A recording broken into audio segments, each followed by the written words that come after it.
marathon coach owner is someone who expects exploration and relaxation to blend flawlessly.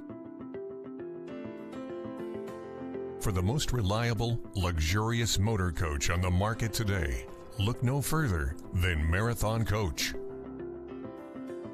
Indulge that wanderlust, leave any cares behind, and lead a life filled with adventure. Join the Marathon family and take your 5-star hotel with you. As you can tell, I like to go fast. Our race team is really well prepared. We like to look good, but we also like to dress good, and that's why we shop at Franklin Road Apparel. I own the company, and I wear the clothes that we sell in that store. So check us out. We carry all the top brands: Baldwin, John Barbados, Billy Reed, Goodman brand, and on down the list. So come see us, Franklin Road Apparel, Franklin, Tennessee.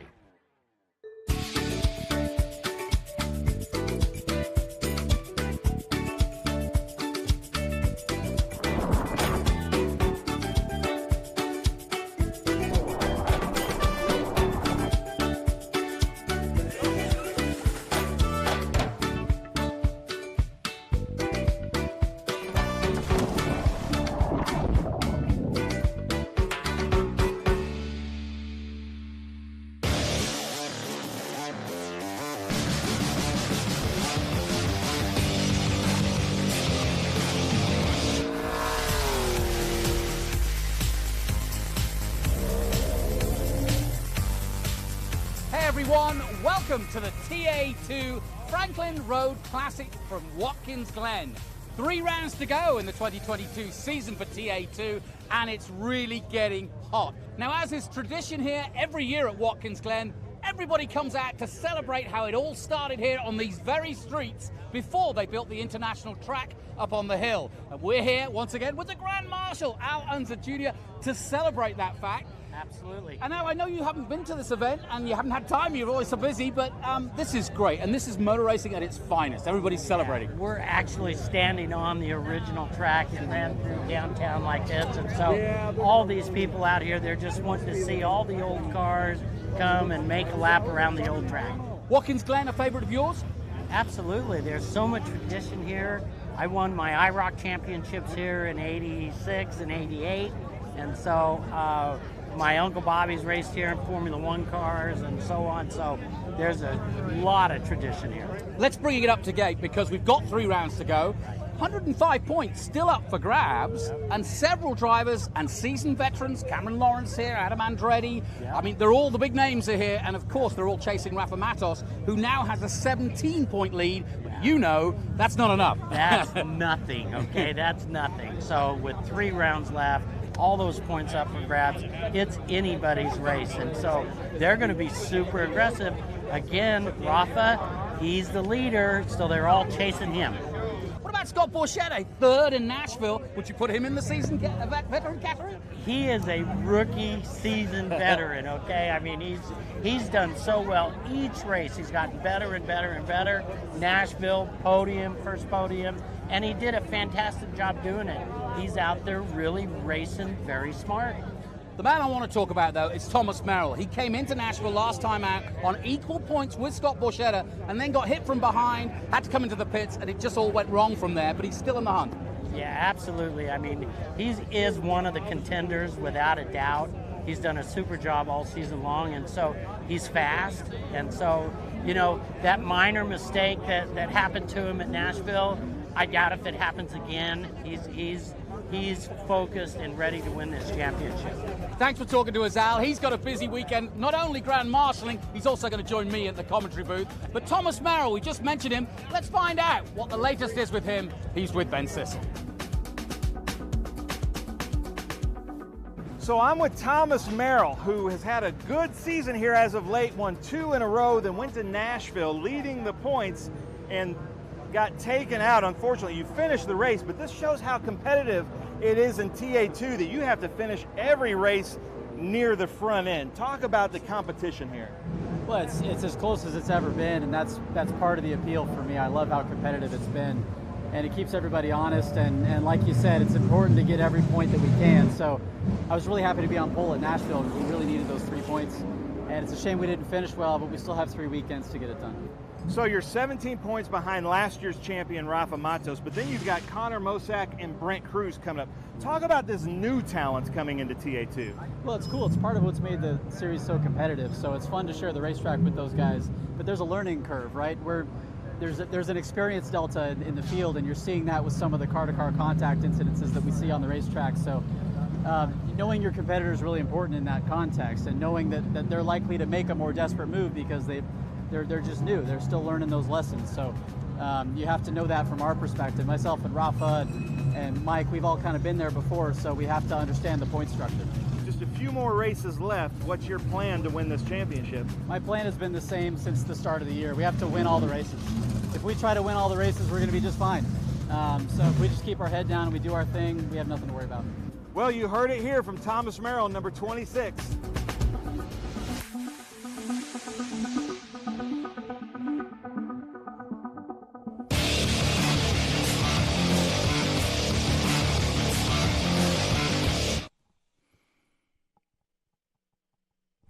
Hey everyone, welcome to the iconic Watkins Glen. A beautiful day here in upstate New York.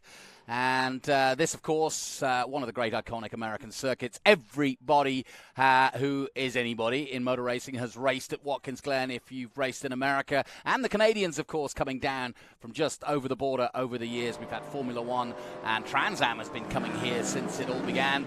And it's a great festival, too, if you like the end of the summer here, starting to get colder.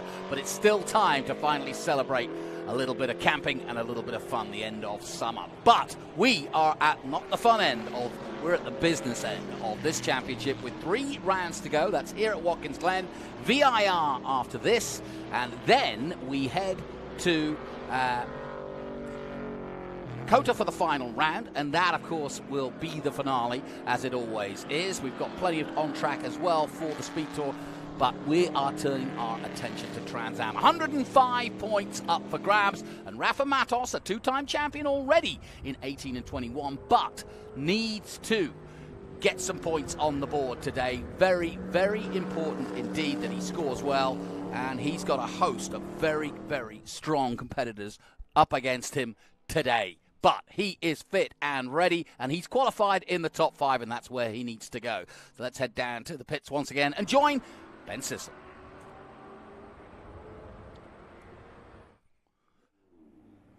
All right, so excited to be here at Watkins Glen International for the Franklin Road Apparel Classic.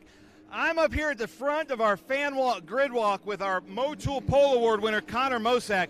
Connor won here last year at Watkins Glen, so if you're playing TA2 on like DraftKings or something, you might want to put some money towards Connor Mosack.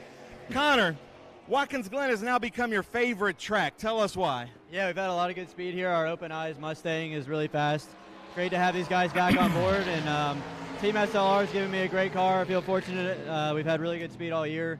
You know, had a couple poles, just haven't been able to capitalize for the win, but I feel like we've got the best car we've had all year today, so hopefully we can capitalize on that and be on the top step. I love it, Connor Mosack. The beautiful music that you're hearing in the background is historic Trans Am. Cars that actually raced in the Trans Am series from 1966 to 1972. So that's what's going on in the background.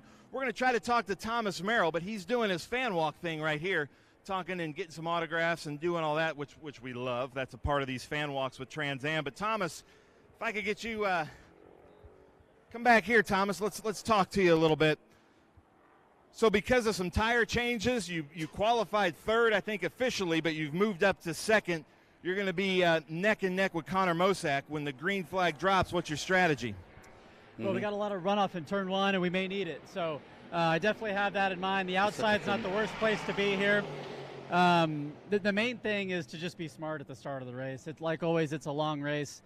And just like what Mike experienced in qualifying, the bus stop can be very abusive on the equipment. So we have to make sure we're there at the end. So if I can get in front at the start, I'll take it. But otherwise, we're going to be smart. Nice.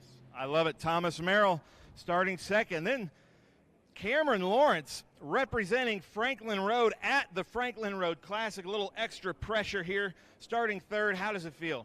Yeah, it feels really good. The guys have been working really hard to give us a good car, and we've just been getting better, I think, all year. So this is the first weekend we really feel like we got something to kind of pressure the guys up front. So we've had some good finishes, but this is probably the best starting position we've had all year, so we're going to try to make the most of it.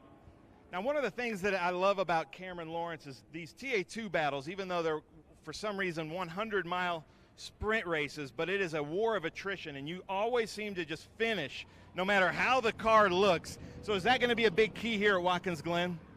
Yeah, I think so. You know, we got a lot of cars, which is good to see, but it means, you know, stuff might happen. So, yeah, we just got to be there at the end to get some points. So that's a big thing. We might give up a spot here and there just to make sure we got a car for the end. But yeah, we're not thinking too much about it now that we can kind of smell blood in the water. So we're going to try to see how much we got in the tank and see what we can move up a little bit. I love it. Cameron Lawrence, Franklin Road Apparel at the Franklin Road Apparel Classic here at Watkins Glen. Let's come over and talk to Connor Zilish, who's talking to Connor Mosak. Hey, Connor, join me right here. So Connor Zilish here, another one of our young guns running up front.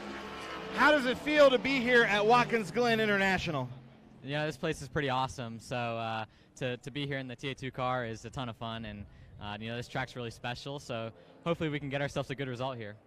Now, something that I've seen this change in your car recently is the big Chevy bow tie up front. Tell us what that's about.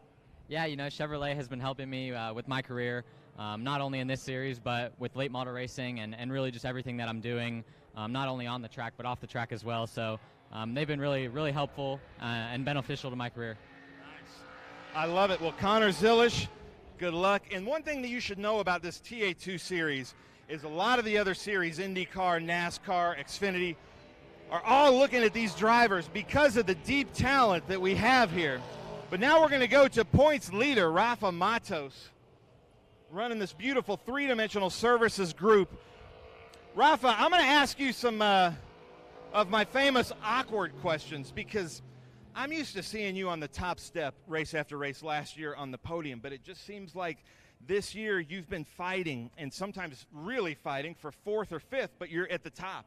You just know how to win championships. Is that your strategy? No matter the car they give you, you just try to finish as best you can? Well, we're here to win a race, right? So every weekend is a different challenge, but it takes fourth place, fifth place finish to win a championship. So we won the very first one in Sonoma. We have 2 wins so far this season. You know, last year we had 6 wins, so we kind of took it for granted a little bit. But I think that the team is really strong. The guys are really pushing hard, trying to prepare the car. But there was some mistakes that we made in the last few races, and you know, hopefully we'll learn from these mistakes, and we're going to come out stronger towards the end of the season. Nice. I love it. Now, Rafa just became an American citizen just a few years ago, but racing with Brazil in mind. But I have to point out, I love this. He is number 88, but he's wearing that championship 1 right there. And we're going to see if he's going to have 2 championships in a row, which may be one of the most difficult things to do in motorsports, 2 TA2 championships in a row. Thank you, Rafa. Justin Marks, I don't see Justin Marks, representing Trackhouse. So Justin Marks, if you don't know, just bought Chip Ganassi Racing just, I think, about 18 months ago. They closed the deal on that, and he's racing here on his vacation in both classes, TA2 with Team SLR, and he's running TA with Franklin Road Apparel. Then we come over here, what I think could be a spoiler, Dylan McIvern. Dylan kind of comes in and out of the TA2 series, but like I was explaining earlier with that kind of 100-mile sprint race that's also kind of an endurance race, Dylan McIvern, I think, would be my dark horse on this. He raced with us at Sebring this year, I think Lime Rock, but look out for this number 17 here of Dylan McIvern with Team SLR. Here's Justin Marks. Justin Marks, you spend your vacation out here racing with us at Watkins Glen. That's got to be pretty fun. Yeah, traditional vacations are too slow for all of us. No, it's really, really great to be here. I love Watkins Glen. I have a really, really great M1 race cars, SLR Racing Camaro. So starting 5th or 6th, I think, here. And there's a lot of good race car drivers in this series, and it's going to be a heck of a show. So I'm going to try to do my best and hang on and put on a good show for the fans.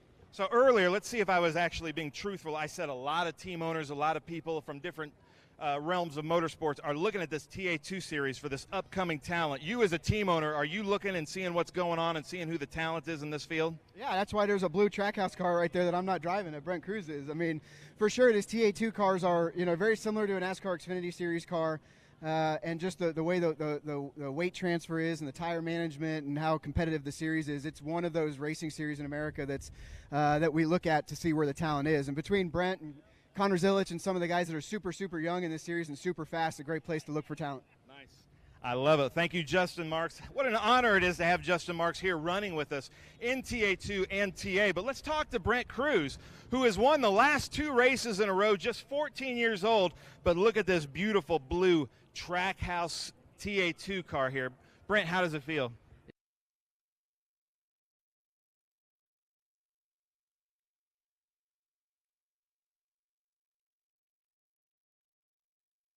Well, sorry about that. Fast We were race just car about to with some talk good race to car the man. drivers, Oh, here I can hear him he'll be able to again. get it done.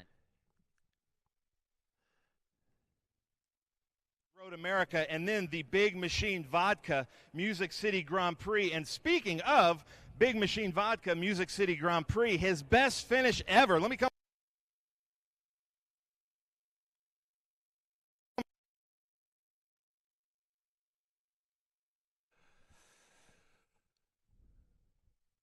Sorry about this, folks. That's live TV for you, but we just lost Ben on the grid. About to talk to Scott Borchetta, and the story with Scott Borchetta is that he got an amazing 3rd place at Nashville, and as the sponsor, Big Machine Vodka Spike Coolers were the big sponsor at Nashville, and of course he is heavily involved in motorsport, not just as a racer but also as a sponsor, so certainly wish him well.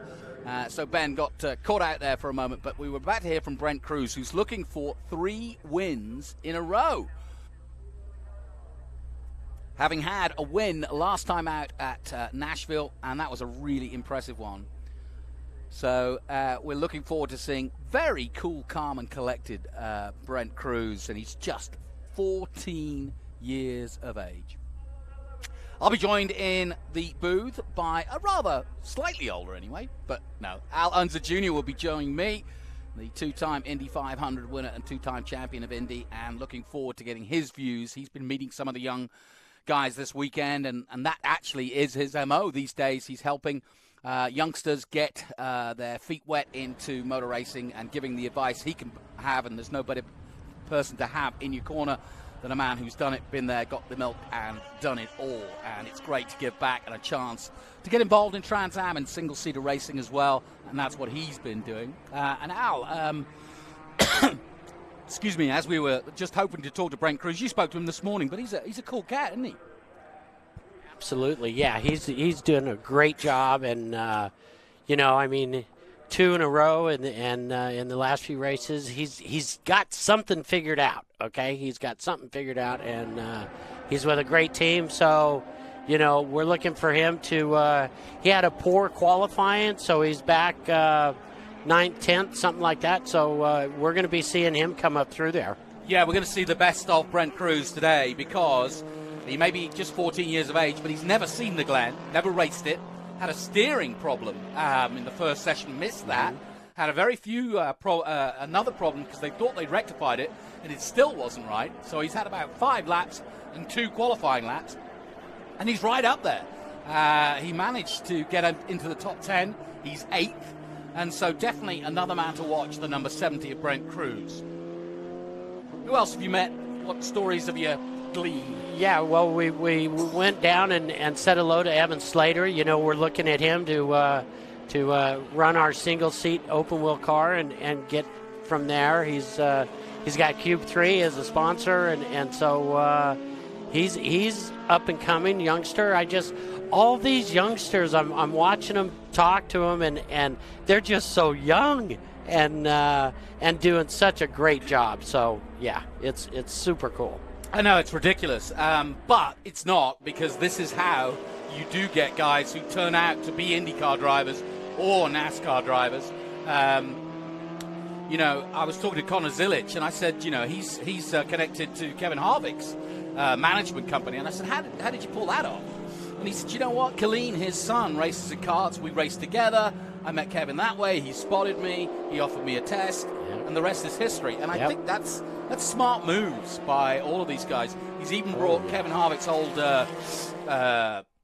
crew chief in, Gil Martin, who got Harvick to a championship in the 90s back in the day. And so he's on board now with Connor Zilic, who we just saw spoken to there. So, you know, you've got some real big heavyweights now starting to groom these kids to be the best they can. Exactly. I mean, just the minimum age has gotten lower and lower and lower, and these kids get out there. They've got lots of experience in the go-karts and just racing experience, like you heard Brent at super modifieds and stuff like that. And so, the young age, and they're out there and they're doing just a super good job.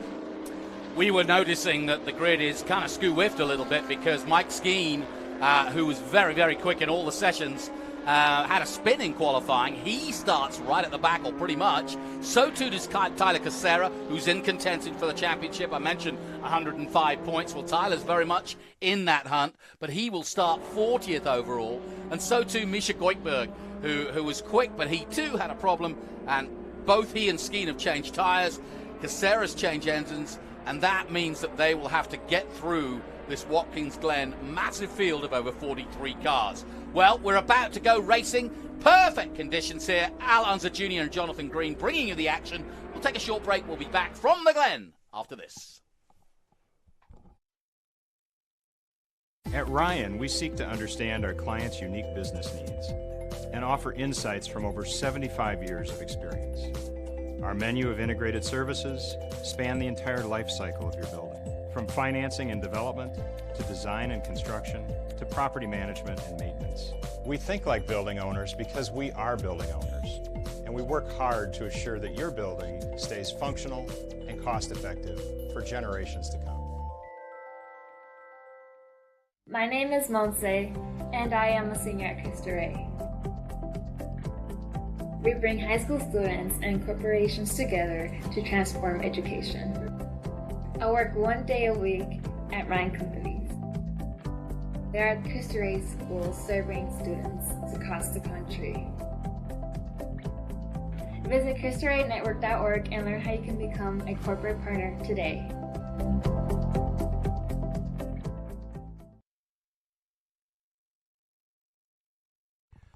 Welcome back to Watkins Glen. Absolutely perfect conditions for our Franklin Road Apparel Classic from Watkins Glen as we turn our attention to the big boys of TA2. The championship on the line now with 3 rounds to go. Here's your grid. Connor Mosack with a 149.9 holds the pole in the Chevrolet Camaro. And then Thomas Merrill, second in the championship, second on the grid. Then it's Cameron Lawrence, a former champion. Connor Zilic, the youngster, in 4th for silver hair. Rafa Matos, the championship leader by 17 points. He starts 5th, and alongside him is Trackhouse owner in NASCAR, Justin Marks. Good to see him back. Dylan McAvern, great to see him, usually in IMSA, but coming back to our championship, and he is always a threat. So watch out for him in the SLR. Scott Legacy prepared. Number 17. Brent Cruz, the man looking for 3 in a row, is 8th. Then Borchetta 9th on the podium last time out at Nashville. Evan Slater, another one of the Cube 3 Architecture Ford Mustang, in 10th position and looking for the Young Guns trophy as well. Austin Green, the 21-year-old, coming in. He had a couple of runs at Road America last year and this year, but this is 3rd run in Trans Am. Adam Andretti, not getting the qualifier he wanted, but he will be in a good position to move forward. Robert Noaker, 13th. Prochuk, 14th. Bose and Lostowski. That's your top 16. A massive field, though, as we go further down. Jesse Love coming in, the 17-year-old, 2-time ARCA champion, 17th. Dylan Archer, great to see him. He had some problems in qualifying, just getting the balance of the car right, but he will be trying to come forward. Elias Anderson and Doug Peterson. Then it's Mock, Sabato, Leesfield, who made a first appearance last time out at Nashville. He starts 23rd. John Atwell, 24th. Rhett Barco, former Rookie of the Year, 25th. He too is fighting for that Young Guns trophy. Ty Young, 26th. Sanders, Gallagher, Christensen, Chris Durbin starts 30th. Then Bruce Raymond, 31st. Maurice Hull, the owner of Silver Hair Racing, running, of course, Connor Zilic. Mike Attaway, Gallagher, Guthrie, how about that for a name? Jim Guthrie on the grid in Trans Am. Great to have him, former Indy man. And Mark Katenchi and Tyler Casera. I mentioned some of the fast guys having to come through. Look at this. Liqui Moly, number 77. Tyler Casera in contention, no time. Mike Skeen got a penalty for changing tyres when he flat spotted his. Same true of Goikeberg in 39th. Tommy Sheehan starts 14th. 40th. Then it's Doug Winston, Michelle Abate, our only female competitor this weekend from Nevada, and Danny Bender. Rounds out our massive field, a record field here at Watkins Glen for TA2, 43 cars in all. And, well, we've got an Unser and we've got an Andretti. Always good to see Adam Andretti. Had a quick chat with him. He's always full of beans before a race. Loves his racing. His wife also races with him, and it's always good to see them out at the track. And not a bad series when you've got an Andretti and an Unser involved. That's some big names. We've even got Derek Cope from former NASCAR racer racing tomorrow. But what about these youngsters? There's Evan Slater in the 35, the Q3 sponsored car. There's Scott Borchetta. What a story it's been. Scott Borchetta, known for his music exploitation and brilliance in the Big Machine record company, but Big Machine Vodka Spike Coolers is the new name, and that is what's making a name for him. But he's #1 in the country charts with his music business, and he continues to be in the sharp end of Trans Am, and coming off his best result of the season, 3rd at Nashville. Said he had a little bit of a balance issue with the car. Al spoke to him earlier today. I had a quick chat with him, but hasn't got the balance he wants. And there's several cars who didn't get as many laps in qualifying as they would like, but with 9 minutes to go and the helmets going on, certainly the wind a little bit up, I think the conditions are set fair. Austin Green's one to watch. 21-year-old Austin Green. He comes from a racing family. His father raced in NASCAR in the 90s, and his mum actually did a little PR for Mark Martin, and that's a famous name in NASCAR too. So watch out for Austin Green, the 21-year-old, looking to try to make Trans Am a full-time gig in the near future. And as you can see, a good crowd. We've got over 400 cars as all part of the Speed Tour, because we've also got Bugattis here. We've also got all the SVRA cars for their championship, the historic championship. And this is all part of Tony Perella's company, Pirelli Holdings, and this is where Tony started. He came here back in 1969 as a youngster to watch Trans Am, and so this is a lifelong dream fulfilled as we look at Tommy Sheehan's car and the all bright 97 getting ready to go. Tommy is really the Iron Man, and this is a local race for him, but he's got so many races under his belt, over 120 races in Trans Am, so Tommy, pretty much fixture here. So many great stories all the way down the grid. Chris Durbin making an entry this weekend. He starts 21st.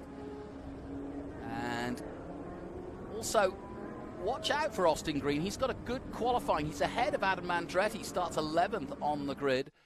And remember, there's also the Peter Gregg Foundation, a Young Guns trophy that all the youngsters under 23 are racing for, as well as the Rookies Cup. So the likes of Brent Cruz and Evan Slater are all racing for that. So there's a lot up for grabs here, but the championship is all about Rafa Matos and who can beat him. That's the question mark. And Rafa has been very sensible of late. He's just sort of bided his time. He did so in Nashville, didn't change the world at Nashville, but kept on going because he came into Nashville on equal points with Thomas Merrill. Merrill got hit from behind by Cruz in the Nashville race, had to come in and get a new rear wing. That dropped him down, and now the gap is 17 points. But given that potentially, anyway, you can score 35 points if you get all the points available, then you can see that with 105 in all left in the championship, it's going to be a good breeze, as you can see, with the flags flying here, the American flag flying high, and of course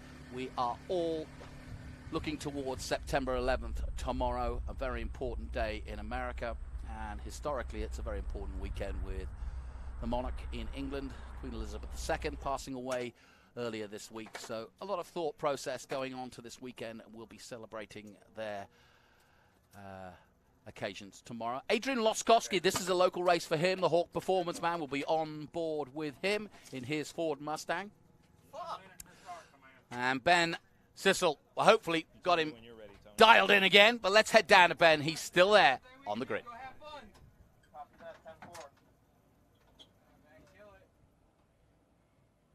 All right, ladies and gentlemen, I'm here with my friend and neighbor. We both drove here from Franklin Road in Franklin, Tennessee to be here at the Franklin Road Apparel Classic.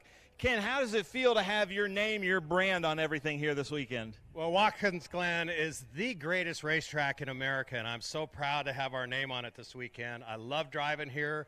My drivers love driving here. And let's go. Come on, let's have a good race. Nice. Well, Ken Thwaites, I know this is quite an honor for you to deliver the most famous words in motorsports at the Franklin Road Apparel Classic. Ken, take it away.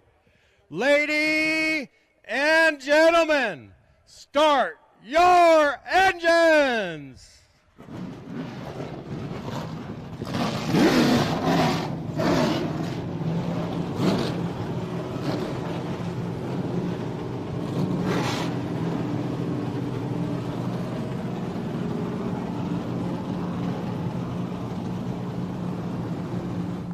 A resounding effort there by the mighty Ken Thwaites. He'll be in action, of course, tomorrow in TA. And like I said, we're on board with Lostowski in the Hawk Performance, big sponsor of his.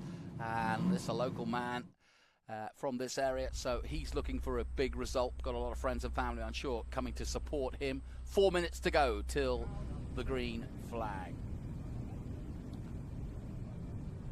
You know, Jonathan, another one to keep a lookout for is Adam Andretti. Yeah. You know, talking with him this morning, he's got the eye of the tiger this morning. Oh, yeah. I tell you, so he's excited. He's ready to get out there and keep an eye on him. He's coming through. Yeah, and in a weird way, he's had such a tough season.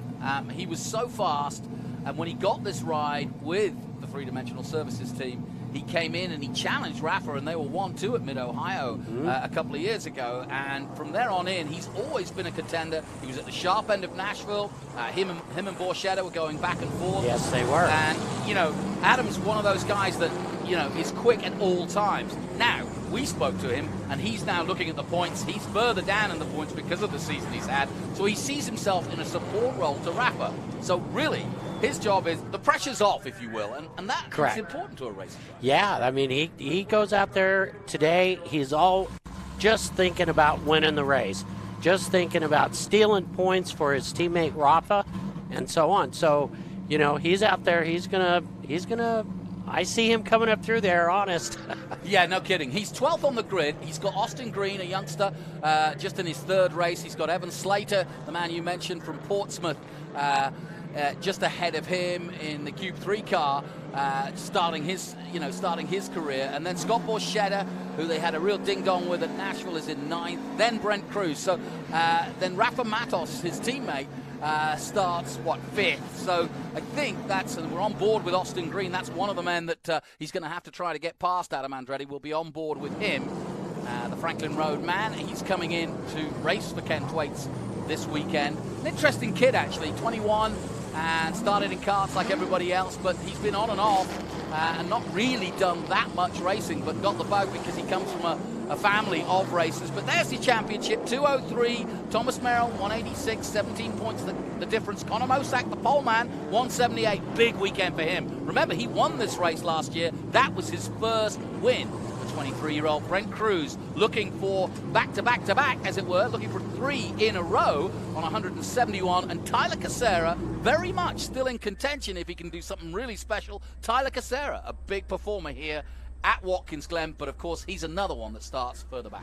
Yes, I mean, he had his issues or whatever, and so keep an eye on him. There's just a lot of fast guys in the back of this race that's going to truly make it exciting as they come up through there. What is it about Watkins Glen? You raced in IROC here, and like as you mentioned, the whole family's raced here, but why is Watkins so special? It's just, it's very, very fast. You really have to get your rhythm down, especially on the long course. And so it's just one of those places that you really need your car to turn really well and then have good power down coming off. So, and again, like I said, Rhythm is the key to this place. I asked some of the youngsters as we go through it, what was the most challenging part of learning it? So many of them coming to this place for the first time. They all said rhythm. They all said, keeping the car going. But the bus stop, the approach to the bus stop and getting that right is the one thing that is kind of like, when you're learning it, you got to get right. You absolutely have to. That's one of the key places on the track. Now, I never raced here with the bus stop. When I was running here with the IROC cars, we just went into the carousel on that back straightaway. So now that they run that bus stop in there, you got to get through there really, really well. Well, we'll change a few corners for you as well from the traditional names given our sponsors, but these high above shots as well as the onboards. We're on board with the three-dimensional services group, Rafa Matos, and it's going to be interesting how he plays this. 17 points isn't enough, and I'm going to put you in his driver's seat because you know this. You're in a double-edged sword here. 17 points isn't enough to win the championship, so you got to go for it. But how hard do you push knowing that you could lose all of it quickly? Right now, because it's just too tight, because 17 points is nothing, he's got to go out there and he's got to be in championship form, which means going out there and finishing the race and finishing P1. Yeah, we've seen a change to Rafa's approach to Trans Am. He, like yourself, was a single-seater guy. He was a Rookie of the Year in Indy Cars and Rookie of the Year in Indy Lights as well. In his time coming from Brazil, they're starting to line up now. But his approach at Trans Am was always very aggressive, but he's kind of just backed off that just a little bit. And I think it's going good dividends because you just don't know what happens. It's 100 miles this race, an hour long of sprint racing, probably exhausting. Hey, it's long enough that you got to have everything together. You got to have your car working well. You have to have patience because it's an hour long, okay? So you just got to be aggressive, but have patience. Here we go then. Cameron Lawrence on board with him as well as we get ready to go racing at Watkins Glen. I got little Al alongside me. It couldn't get any better. It's Watkins Glen with 3 rounds to go. And away we go from the start. Conor Mosak on the left-hand side of your screen will try to get the jump. We go to green on our full field of 43. 2 of the three-dimensional services cars in yellow pop out as they dive into the Mission Foods turn 1. Great clean start. Somebody going wide there. I think that was Thomas Merrill. But Merrill got a good start, bumping and bruising in the midfield, but so far clean. Out. Yeah, they were 3-4 wide going into turn 1 there, and they're still double wide now going up through the S's. So they're doing a great job out there. Look at that. Look, a lot of dust as well on track. Obviously, somebody's dumped something in one of the previous races. Good start from Cruz, but a good start from Rafa Matos. He got away well, but we were on board with him a minute ago. Actually, Brent Cruz didn't get away as well as I thought, funnily enough. Cruz dropped a couple of places. Zilic got away well. Lawrence got away well. And we're on board with Cameron Lawrence right now as he sits, in 3rd place at the moment. Yeah, they're figuring things out. They've single file. They've settled down now. So now it's all about just racing, just passing the guy in front of you. Al, how long does it get to a point where you're comfortable with the car? How long does the actual mechanics of the car, the tires and so on, get you to a position where you're in that sweet spot that you were kind of in qualifying? It takes several laps here. You know, they've right now, all their air pressures are still low. Their tire temps are very cold. Okay, so they're just now getting things up to heat. And great move by Scott Bruschetta. We've got a yellow out there. Well, you said, I was listening, you talked to Mike Skeene, and you kind of assured him this morning, don't worry, Mike, there's going to be plenty of yellows. That's right. We're 1 lap in, and here we are. Full course yellow. Yep. Now on board with Scott Bruschetta in the Big Machine Vodka Spike Coolers car at the number 48. And, of course, he races also in that number in an older Corvette in SVRA. And we were talking to his team manager, Scott Lagacy, who's a racer himself, and he's won here in the past. Scott saying that, Scott now is the real deal after Nashville. He said it was one of the highlights of his career to watch what Scott was able to do there. And while he is known for his music exploits, a bit like Paul Newman, who came into this sort of racing back in the day, he's really made a name for himself in racing and is a serious racer. And that's not easy for somebody like yourself who's born into it. That is correct. You got to just work at it. Racing is racing. It doesn't matter what the series is. It's tough to run top 10, top 15, no matter what series you're in. So this one, there's a bunch of competitors out there, and the race is wide open. You're listening to Al Unser Jr. As he gives us his take on Trans Am 2022. We're under caution. It's early on in this race in TA2. We'll take a short break. We'll be back with more of the action after this.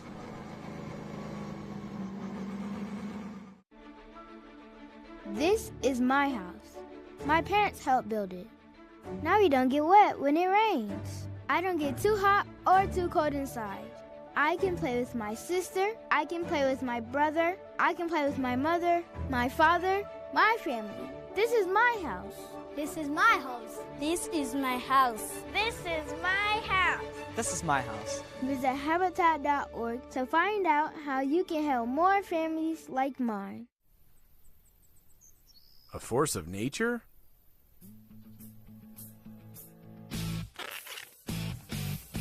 Man, that's good water. I feel like Chuck Norris.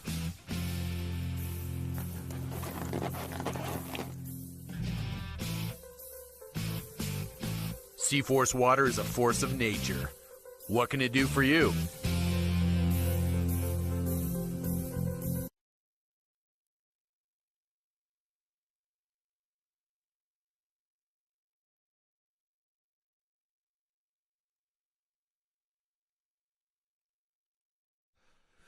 Welcome back, and we are under caution here at Watkins Glen. It's a beautiful day here as we bring you action from TA2, 3 rounds to go in the 2022 championship, being led at the moment by the Brazilian two-time champion Rafa Matos, who's in the mix in the lead. We've had an incident at the back of the field, we believe, and I'm going to find out who exactly in a moment. But we're on board with Mike Skeen, and I'm interested to see how far Mike Skeen can get up the field.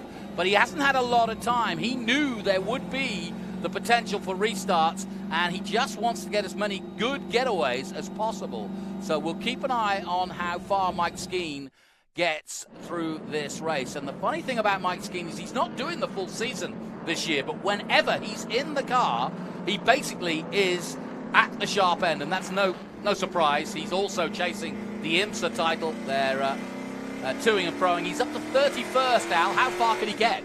He can get all the way up there. To be honest with you, this full course caution, it was too early to really benefit Skeen. So, you know, he's going to work some laps in here, and then later on in the race is when he's going to need that full course caution.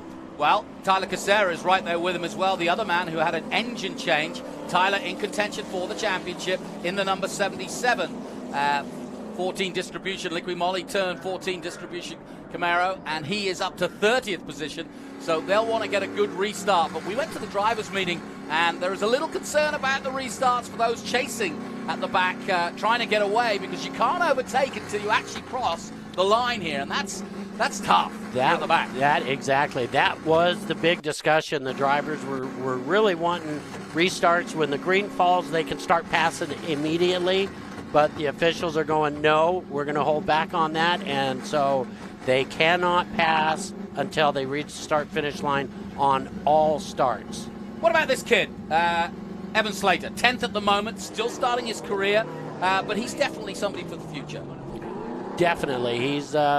He's doing a great job, and so, you know, we'll just see how far he gets up there. Once the race gets underway, right now, that full course caution came so soon that that's Justin Marks. The guys just haven't felt their cars out yet. So that's Justin Marks parking it. Let's head down to Ben Sissel. Let's find out what the latest is with Trackhouse. From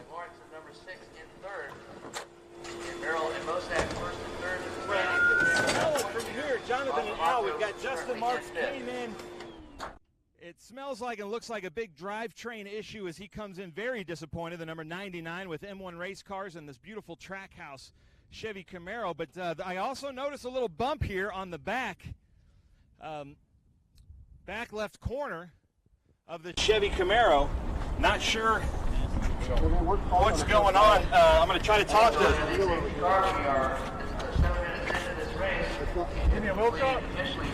Chester, I'm going to put the mic under your helmet. Can you tell us what happened out there and what's going on?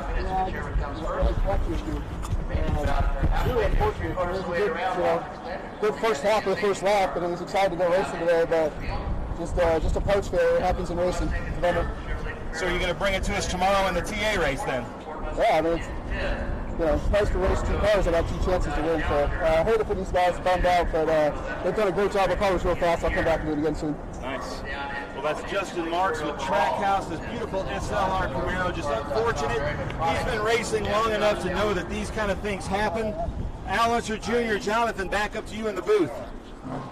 Yeah, I'm sure Daniel Suarez, because he's carrying his number, his driver in NASCAR, who drives the 99 in NASCAR, Justin Marks, his team owner, driving it today. But sadly, clutch parts falling apart on him, and he's out early. But as he mentioned there, he's actually racing in TA, so he's having a hell of a weekend. He said, vacation. He's on vacation. His wife's away. He hasn't got to go to the NASCAR race in Kansas, so he's come here. And he said, racing drivers, we don't have no ordinary holidays. We like fast holidays. That's right. That's right. And so Andy knows just as well, you can prepare these cars.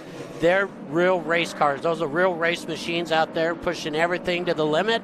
And the clutch, went out on him in that opening thing. So pace car lights are off. We're ready to go racing. We certainly are. And it's Thomas Merrill leading Connor Mosack and Cameron Lawrence. Watch out for Cameron Lawrence.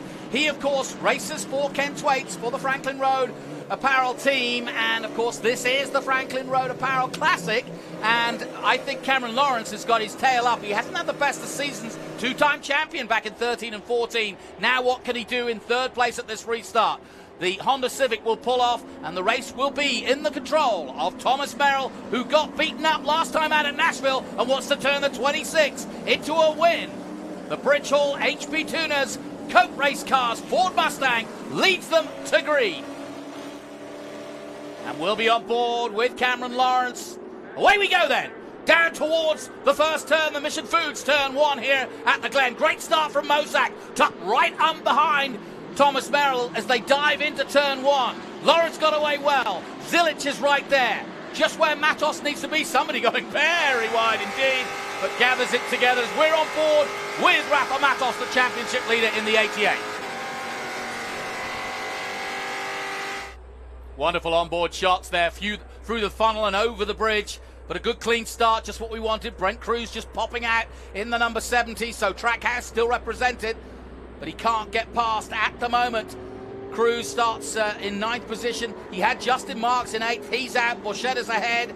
And Dylan McAvern, another man to watch. Whoa, fisticuffs, and out they go. 2 cars involved in that one.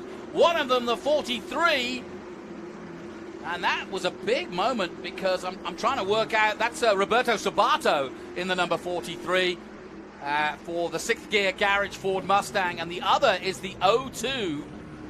Both cars damaged, and that's John Atwell. Let's have a look at it. What do you see here, Al?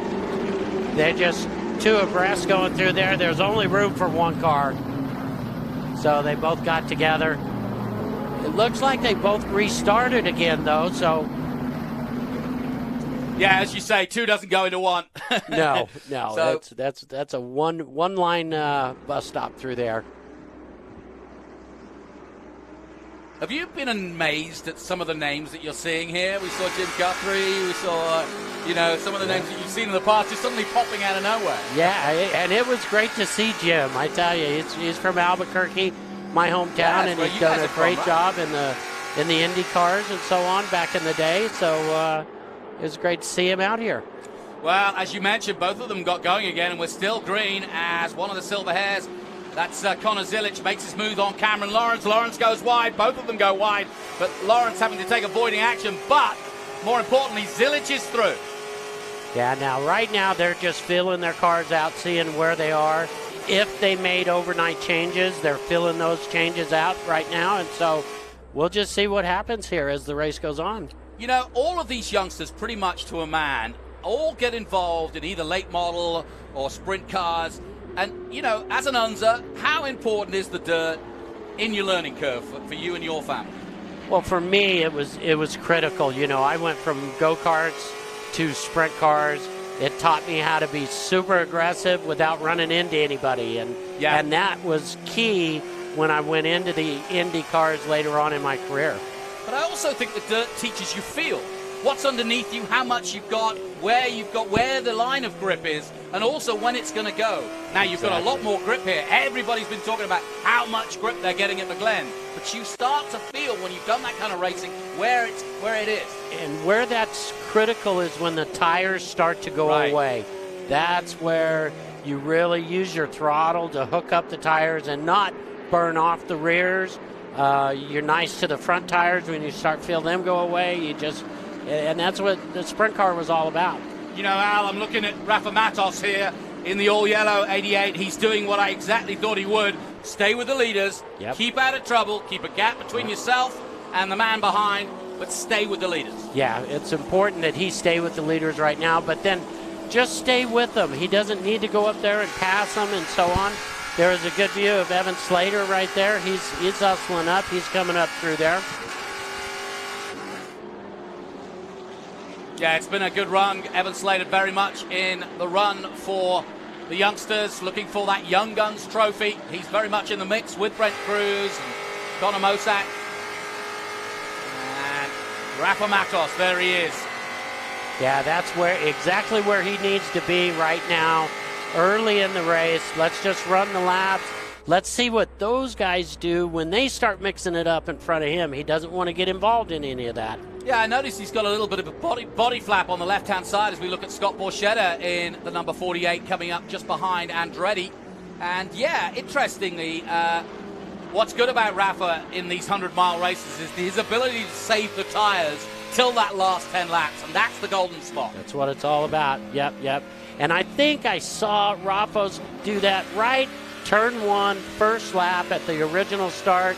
He got together with somebody with his right front. Well, I'm looking forward to this because he and Andretti in front of him also had a great ding-dong at Nashville as Connor Zilic sets the fastest lap, a 1:52.257. So Zilic's got his head down and ready to go racing hard. As you can see as we go down the list all the way down, and the guys that shouldn't have been at the back are already moving up the field, and the guys at the back are fighting hard for their positions because you can all score 1 point if you keep going. Yeah, it's all about patience with those guys. They've got a lot of laps here, and they just don't need to get impatient coming up through the field. There's Adrian Lostowski in the Hawk Performance on board, and he's had a good season. He started off in the production side of Trans Am, did very well there, got a runner-up spot, but then turned to TA and now TA2, and Lostowski's just gone on a huge trajectory in the last few seasons. So glad to see it happening, and of course, like I said earlier, a home race for him. Now we're watching Mike Skeen as he drives through the field. And yeah, no question that Mike Skeen looking to do the best he can. We're on board with him here. You can see he's got 2 cars in front of him. And I'm very delighted to say we were talking about Trackhouse, and Justin Marks has joined us. Justin, quick question. Forget about your race today, but everybody's talking about the grip at Watkins Glen. You've raced here before. You're known in NASCAR as the guy to go to for road courses. What's it like out there? Yeah, I mean, look, Watkins Glen's one of these places that's just a tremendous racetrack. There's a lot of grip. You know, we have a tendency to go faster on older tires as we make good changes to the car. So it's a wonderful racetrack in that regard, and just look how racy these guys are. I mean, you can just put the car in a lot of different places and make a lot of different moves. It's really great. I bet you wish you could have fixed that clutch, because Skeen's doing what you would have wanted to do if you'd had to go back out, which is make his way through. Where do you do overtaking? He's making overtakes like where there's no space at the moment, but he needs to. Yeah, I mean, what's great about this place is that you can come through the field if you've got a fast car, just because there's so many great places to pass here. And this sort of extra part of the racetrack that we're watching right now is a testament to that, because just about every corner is a passing zone. You can set guys up, you can do a lot of different things, use a lot of racetrack like those guys are, and that's all these drivers just want to be able to come to racetracks where there's opportunities to pass, and so they can race really well. Now, I know we interviewed you yesterday. I wasn't there, but I heard rumor that you might fancy doing a bit more of this.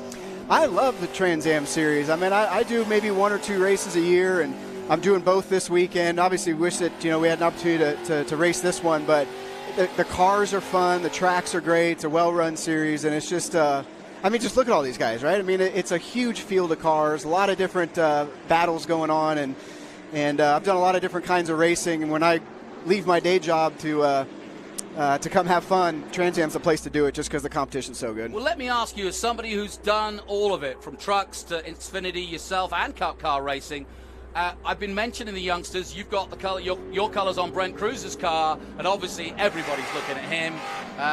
What do you see? Is this the way to go to try to train to get into NASCAR? Well, I mean, look, speaking from a standpoint of a team owner at the top of the sport, I mean, when we look for talent, we look in places where the racing is really good and the racing's difficult and the competition is close. And that's what you have in the TA2 series. And that's why you see guys like Brent Cruz and Connor Zilic and, you know, from time to time, Sam Mayer and Sammy Smith and a lot of these young guys coming through the TA2 series just because it's a great proving ground. And, you know, for a kid like Brent who's just so green and doesn't have a lot of experience, it's a great place to see if we can find some talent there.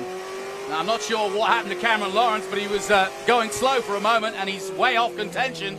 He was in 4th place a moment ago and had been as high as 3rd at one point. So Cameron Lawrence has either gone off. We'll take a replay and... Justin, I'm going to let you see what you see, and you tell me what you think has happened, but he's into the pits now. Here's what happened. Yeah, obviously it looks like he's probably got a mechanical problem coming to pit road. These curbs are real high here. Yeah, I mean, it could be a driveline issue, potentially broke a transmission or an axle or something like that. I mean, I had a diff issue, so that's a bummer for him. A lot of speed with that Ken Thwaites Franklin Road Apparel team, and Cameron's a real great kid. I know it's going to bum him out. So you're racing as well tomorrow as Lawrence is in. We'll have a look at what happens to him. We'll get from Ben what the latest is. But you're racing in TA tomorrow, and obviously that's a faster car, but as you qualify, that is where you want it? Yeah, well, we qualify a little bit later this weekend. We've had some good practice sessions. We've been in the top 3 every session. It's a really fast car. Those Trans Am 1 cars they're animals. I mean, they're just beasts, and it's so fun because they've got so much horsepower and it's so lightweight, and I really look forward to it. I mean, I love the TA2 class. The cars are cool. The racing is so good. In the TA1, it's a beast of a vehicle. It's just so fun to drive. Well, no pressure, but we want somebody to beat Dyson. Not that we don't love Dyson, but somebody's got to beat him. Yeah, well, he's getting too comfortable out there in the lead, so someone's got to go spoil the party. But I suspect we'll have a good race. Me and him and Boris said, and we got some really good drivers up there, so it should be a fun battle. Well, we're talking to Justin Marks, the team owner with Pitbull of the Trackhouse team in NASCAR. Got to ask you how they're getting on in Kansas. Well, I don't know. As soon as I leave the booth right here, I'll go find out how practice and qualifying went. We had a bit of a rough start in Darlington last week. That's a bummer for Cameron. He had a real fast car there. That's a shame. And I'm feeling what he's feeling, or he's feeling what I'm feeling right now. So that's a bummer. Yeah, but, he wanted to do well for Ken as well. Yep. But we had a really great race. We had great speed in Darlington. We didn't have great finishes, but both Trackhouse Cup cars are above the cut line in the playoffs right now. So hoping that Kansas goes really well. We can put some wins under you points in. Congratulations. We do, yeah. I mean, that's both of my guys won races for the first time in their careers this year, and I'm glad they did it for Trackhouse and put both cars in the playoffs. So we'll see what we can't get done. It's really neat watching Brent Cruz out there though in those Trackhouse colors and see what he can do today. I think we should tell the fans out there, if they don't know the name Brent Cruz, look it up because you're going to be seeing him a lot. Yeah. He started at my go-kart track, GoPro Motorplex in North Carolina, and when he was 9 years old, we knew there was something special there. So he doesn't have a driver's license yet, but he's out here in these TA2 cars, and he's wheeling these things, and it's pretty spectacular to watch. I watched him in the drivers' meeting this morning. He turned around and was starting to give some verbal to some of the older brethren, and I turned to Al and I said, man, he ain't worried about who he's talking to. He's a pretty special talent. Connor Zilic is the same way. This next generation of drivers, these guys that are 13, 14, 15, it's like nothing I've ever seen. It's just the tools they have to develop at such a young age these days with simulation and access to cup teams and to the OEMs. It's making them so race ready so young. I think you're seeing it in a lot of forms of racing. I mean, even in Formula One, it's like Max Verstappen was 19 years old and F1 ready, and so was Kimi and a couple of these guys. So now we've got a full caution,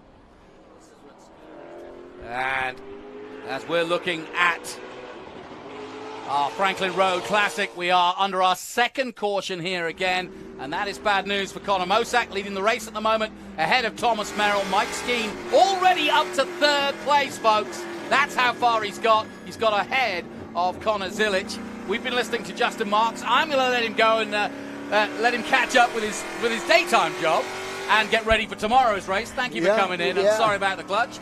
Yeah, no, thank you. I mean, and look, there's 10,000 moving parts on these race cars. One of them's bound to fail once in a while. So I had a lot of fun. Still going to have some fun and go back to my job on Monday. Fair enough. Well, look, delighted to have you on board. You're welcome at Trans Am anytime. I appreciate it. So we're under caution. We're on board with Dylan Archer, another one of the youngsters for the FPEC, the Food Processing Equipment Company, blazoned on the side of that car. He's staying at my hotel, so I'm delighted to be able to have a chat with him during the breakfast and evenings when I see him. He even gave me a free hat today, so I got to give him a mention, Dylan. And I said, well, he said, I'm coming from the back. And I said, oh, good, I got the line then. Daring Dylan. And then we'll keep at to see how far Daring Dylan can go. He's currently in 18th position, so he's done well. He's gone forward. But Al Hunter Jr. joining me again. Look at Mike Skeen. Yeah, he worked his way up there without us even knowing it. I know. Yeah. Listen, without us even knowing it, Ben snuck up and got Cameron Lawrence. Ben, down to you.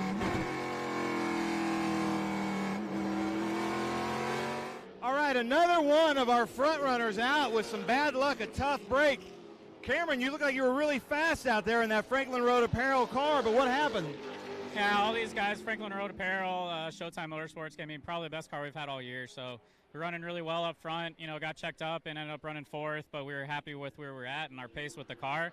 And I just went in the bus stop behind some of those guys, and we broke a lower control arm. So not really anything that I don't think that we did, just something I maybe timed out, maybe lifed out, maybe ran something over with all the debris from that first yellow. So no harm, no foul for us, just a bit of a blow. We're running up front, set for a good finish. So guys will be back. We'll be ready for the next one. Nice. And if you know anything about Cameron Lawrence, and like I alluded to in the pre-show, it's very unusual to see him not finish a race. Cameron, I'm sorry about your luck, man.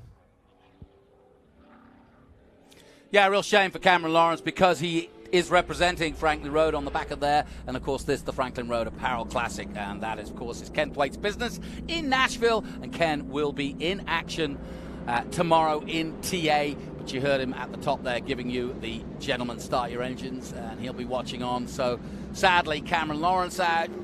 And at least Justin Marks will fly the flag with Ken tomorrow in TA. So we'll see how they go. We're on board with Barry Bowes, the Texan, in the number 32 ASIO Data car. And Barry Bowes currently, I'm just looking down the list, it's a massive field here. So Bowes in 25th at the moment. Jonathan, we've got Mike Skeen in 13th place right now. Oh. So he does have the third fastest lap, though. That's where I got it wrong. Yep, yeah. Nice. I was looking this up and going, what?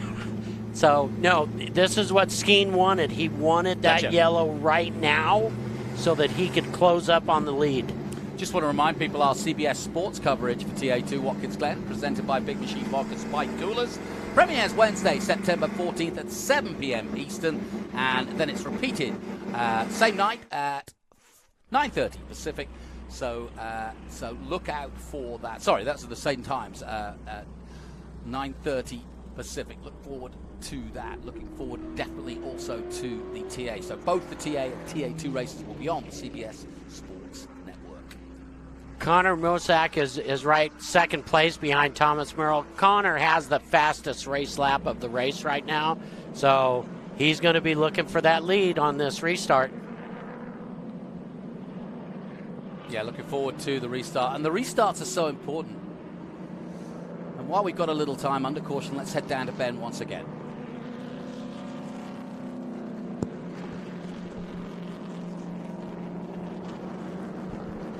So I was talking to Cameron Lawrence off camera, and he said it's a really fast pace out there. So Jonathan and Al and Justin, if you're still up there, he was saying that the front runners are just going over those bus stop curbings, getting four wheels off, and that's really hard on equipment. If anybody knows anything about saving equipment, it's Cameron Lawrence. So he was surprised that his lower control arm was broken, and it's not happening to these front runners. So that's something to watch. As we know at Watkins Glen, this is always a 100-mile war of attrition. So look out for some breakages out there, possibly in the front runners. Gentlemen, back to you. Yeah, you bet. You know, running over those curbs, you got to run over the curbs, but you can't use too much of the curb because you get on the backside of that, it's going to hit your suspension pieces. Yeah, it's like the Daytona, 24 hours with that bus stop. You know, that's brought out so many people. and it's doing it here again at the Glen. But you have to use them to get through there quick, you know, but if you use them too much and get on the backside of it, it's going to clean out the underneath of that car. You mentioned Adam Andretti at the beginning of the weekend. He's up in 8th. He's just behind Evan Slater, just behind Brent Cruz. He's going about his business. He's got past Scott Borchetta. He could be just, like you said, he's playing a waiting role to try and help Matos, and he's got plenty of time to do just that. Exactly. I've been watching those 4 cars, basically. Brent Cruz, Evan Slater, Adam, and Scott Borchetta. They're stuck nose to tail. They're having one heck of a race out there. Also keeping an eye on Austin Green. This is only his 3rd race in Trans Am, and 2 of those were at Road America. He qualified in 2nd at Road America, but then got a penalty and finished 16th. But he's definitely one to watch. So we're expecting the race to go green, but let's just have a look after 11 laps how we stand. Merrill, Mosak, Zilic. And Merrill and Mosak, the most to make up on Matos. They need to stay ahead of Matos. That's the key to this. Further down, Casera coming through. He's 18th at the moment, and we've already talked about Skeen up in 13th at the moment. So watch out for them. No real surprises. Michel Abate actually struggling a little bit, 26th at the moment. Now in the national championship and enjoying it very much. She was very much part of the Western Championship for a long, long time. Our only female competitor this weekend. And Dylan Archer up to 15th. So Archer's come forward. He qualified 20th. Wasn't happy with that. But just getting used to racing here at the Glen. And we're on board with Dylan right now. And he's another man with a huge history. His father raced, grandfather, all involved in racing. So, you know, the Archer dynasty, as we call it, continues. And that's, you know, as an Unser, you know all about that. And we're on board with Mike Skeen, 13th at the moment. So what can Skeen do from here? What I love about Mike Skeen is it doesn't matter. I've seen him do this before from the back. He just has this ability to almost ignore the traffic and just do his own thing. And he makes passes where you wouldn't expect him to. And certainly his rivals don't expect it. But they know he's coming, and he's coming fast. So I'm expecting him on this restart. Jonathan, they've let us know green next time by, so you should see the pace car lights off. And we're going racing. Yep. But these race starts are all important. You can't overtake until the it just makes it so much more exciting getting into turn 1. Certainly does. All right, all the pressure once again on the leaders, Merrill, Mosak, and Zilic. I can see Zilic maybe making this an opportunity to try and get past Mosak, but Mosak needs a win. Rafa, currently in 4th position. We'll be on board with him as well. The lights are off on the Civic. Merrill starting to lead them out of the last 2 corners. We got plenty of heat in the tires, everything. They got a good feel for it, so this should be an exciting restart. Well, Merrill knows all about restarts. He's a professional, no question about it. He's in contention for the title. 17 points the difference between him and Rafa coming into this weekend. Rafa, a multiple winner here at the Glen, but away we go then. On board with Rafa Matos. Whoa, he goes round the outside of Zilic. They're side by side. And it's a 16-year-old up against the 2-time champion who gets squirrely and in a mess for a moment, loses out a spot. And that was a scary moment for Rafa. He doesn't want to get into too many of those scraps. Yeah, he doesn't want to do that too often. I tell you what, he lost the position right there just by being a little too aggressive. Yep, no question about it. But Merrill got away well. Connor Mosak's right there under the back wing, and as you can see, Andretti's done a good job of catching up with Rafa Matos, and that's exactly what Adam wanted to do, bouncing over the curves. He got past Evan Slater beautifully there, and now this is exactly where Adam Andretti wanted to be. Yes, it is. I told you, he had the eye of the tiger in him. Yeah. Well, you're parked next to him, aren't you? in the we are, as a matter of fact. That's fun. Yeah. Well, through the loop they come then, and they've already got through that bus stop, no harm, no foul, and then they'll start to make their way back bit by bit over this loop. I love this overhead shot because we're seeing pictures of the Glen in modern times, which the drone gives us that you couldn't get before. You really see that horseshoe as on board with Matos. Got the leader running wide. Yep. Dylan McAvoon was the man who... look at this. Mosak challenging for the lead now, but Zilic says, well, you do that and I'll take both of you. But here comes Mosak. They're glued together. You can throw a blanket over them. And Merrill under massive pressure now. They've managed to gap now after those shenanigans with Dylan McIvern. So we're starting to spread out here. Let's see how long we go green. 13 of the 30. We cross the strip again. On board with Rafa Matos, who lost out to McIvern. McIvern now up to 4th. Dylan McIvern, a regular IMSA guy with Turner Motorsports. Not having the best of seasons, but just coming back for a one-off. And working with Scott Lagacy Racing. I just looked on there. Mike Skeen, he's up to 10th. Wow. Yep, he's working his way up through there. And he's got, what, 2 cars in front of him? So that's 9th and 8th. Oh, no, he's got 4 cars ahead of him. So we really could be seeing him in the top 6. He's got the wipers on. I don't know why he's got those on. Maybe it's just the bugs he's going so fast. Exactly. These guys are using up that bus stop big time. Now, is Mosak just faster than the leader, or is he trying to pressure him to the point of making a mistake? You know, I think he's a little bit quicker, but he's got to put that lap together perfect in order to do it. And so there's another thing to be quicker than the leader, but there's another thing to be able to pass him. And that's what's going on right now. He's looking for a way to pass him. Well, I'm looking at Zilic thinking he's the most likely man to pick up the pieces if these two do get into a dogfight. On board with Rafa again. Nice and smooth from the Brazilian. Looks in the mirrors. I always like to look at the bottom left rather than the actual front onboard, because you can see what the driver's doing. You can also see with his hands. And you know, watching a driver's hands, you know how he's feeling in a car. If he's white knuckling it, you know he's under pressure. It all depends on how much they're moving. If they're really working that steering wheel, then their car's not handling very well. Yeah. But if they're nice and smooth and turning it and keeping it, then the car's handling well. Well, Rafa's definitely a proponent of the smooth part. Ooh, who's this? Tyler Casera? Yes, it is, sadly. Tyler Casera, one of the contenders for the overall title for Stevens Miller Racing in the Liqui Moly, number 77. Turn 14. Okay, so we're coming up on half distance. We're half distance now, so time to go. Yep, and this is looking good for three-dimensional services at the moment. They've got their men where they want them. Evan Slater's there, Scott Borchetta's there, and it's interesting to see Mike Skeen now up to 9th position, and we're on board with Evan Slater. Slater in 7th, chasing Andretti. These two going at it. The youngster and the more experienced Adam Andretti, part of that famous family. Yeah, Evan should have a bit of a run on him here. We'll see. Yep. Adam protected, defended. Yep. It's good racing from Adam. Yep. And interestingly,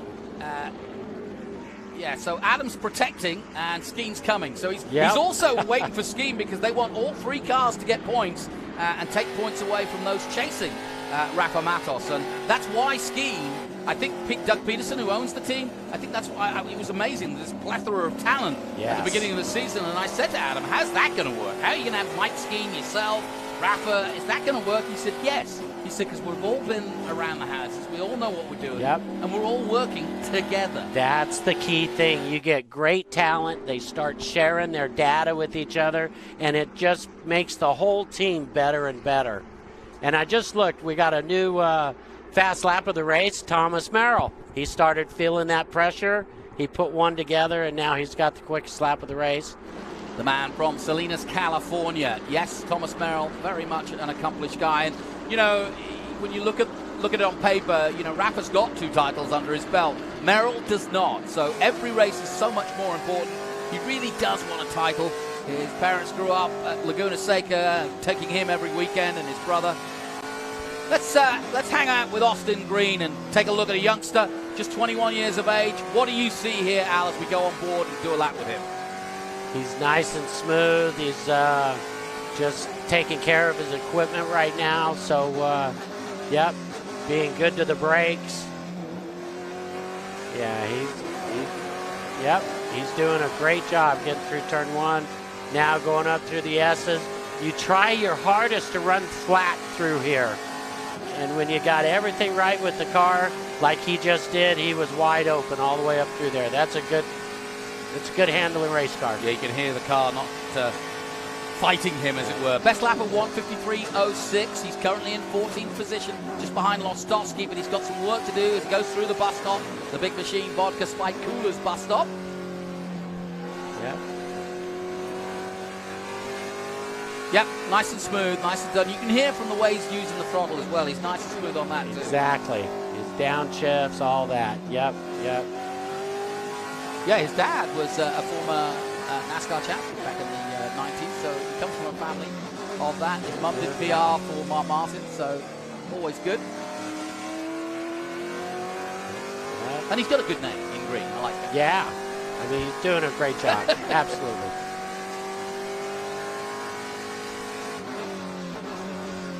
Well, we are midway through the Franklin Road Classic here at Watkins Glen. All the action from Watkins Glen, one of the great tracks, and that's the beauty of Pirelli Holdings and where they go with Trans Am, is we really do see all the iconic tracks, and I know that's what's attracted you to wanting to come back. You're grand marshalling here this weekend, but it's a great atmosphere, and these guys up in upstate New York, they know their race. Absolutely, and it's a beautiful race weekend. The weather's great. You got a lot of campers out there. Yeah. The crowd is really, really good here this weekend. Impressive to see. Yeah, kind of last hurrah of the summer before it starts turning cold. Yep, it is.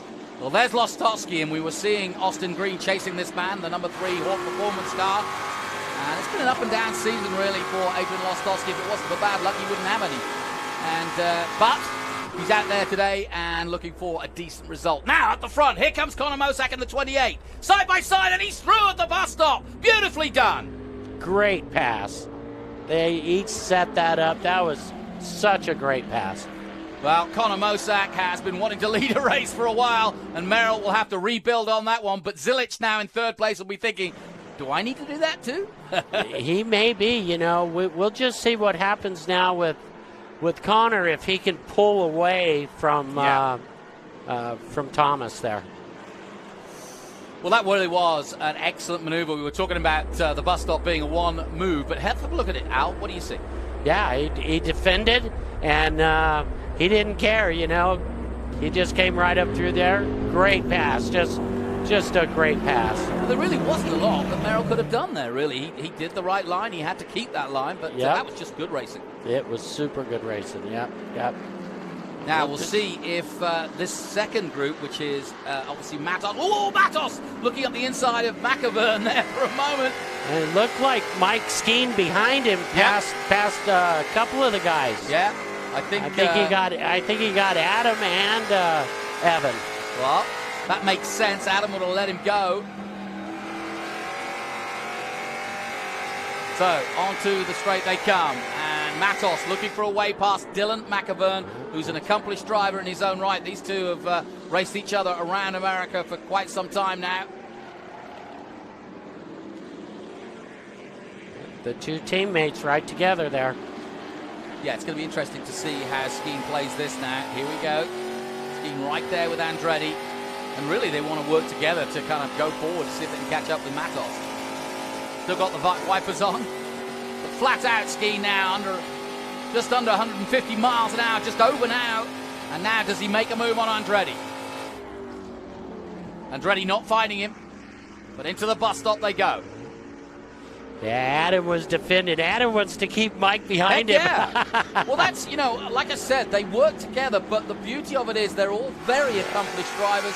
They know, they know how to race each other hard. I mean, Slater's right there, so it's not like they can relax. But through goes Skeen, nicely done. But look how Adam comes across quickly to make sure that Slater doesn't try the same. Absolutely, yep. So that's good work from the three-dimensional boys. On board with Evan Slater as he chases down these two yellow perils. Now Mike would love to see a full course yellow. He'd love to see a full course yellow, right? And we've got a slow-moving car out there. Well, you might have had your wish come true, but a long way to go, 18 of the 30. And yes, the battle's starting to spread out as Skeen now started to give himself some air. Borchetta's just behind. Brent Cruz not having the show he wanted to, but he's had so little time, Brent Cruz. We spoke to him this morning with that steering issue he had. He missed all of Friday. He had a couple of practice laps, really no more than that. And then from there on in, he had to qualify. He did well enough to qualify in the top 10. But look at the gap that Mosack has already got on Merrill. He pulled away from him, Now, just looking at Merrill's car, it doesn't look like a setup that he's comfortable with. The car under braking, really moving. Scott Borchetta dipping out. I think one of the top 3 was the slow-moving car back there. Oh, okay. Slater having to take avoiding action as Borchetta comes through. The man from Nashville goes through and definitely got his tail up. Scott Borchetta. That was a great podium pass. last time out in Nashville, that was a good pass on Slater.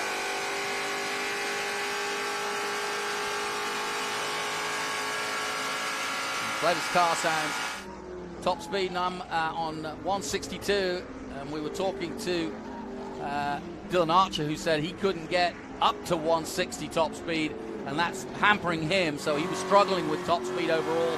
And while this isn't the fastest course in America, it's a lot of fast medium corners, so you really do need top speed if you can get it. Yeah, look to me, watching him drive it when he get into the throttle, his back end came out, so he's a bit on the loose side is what I see there. Let me give a shout out also, as we were on board with Lostowski, for Misha Goikhberg, the Canadian.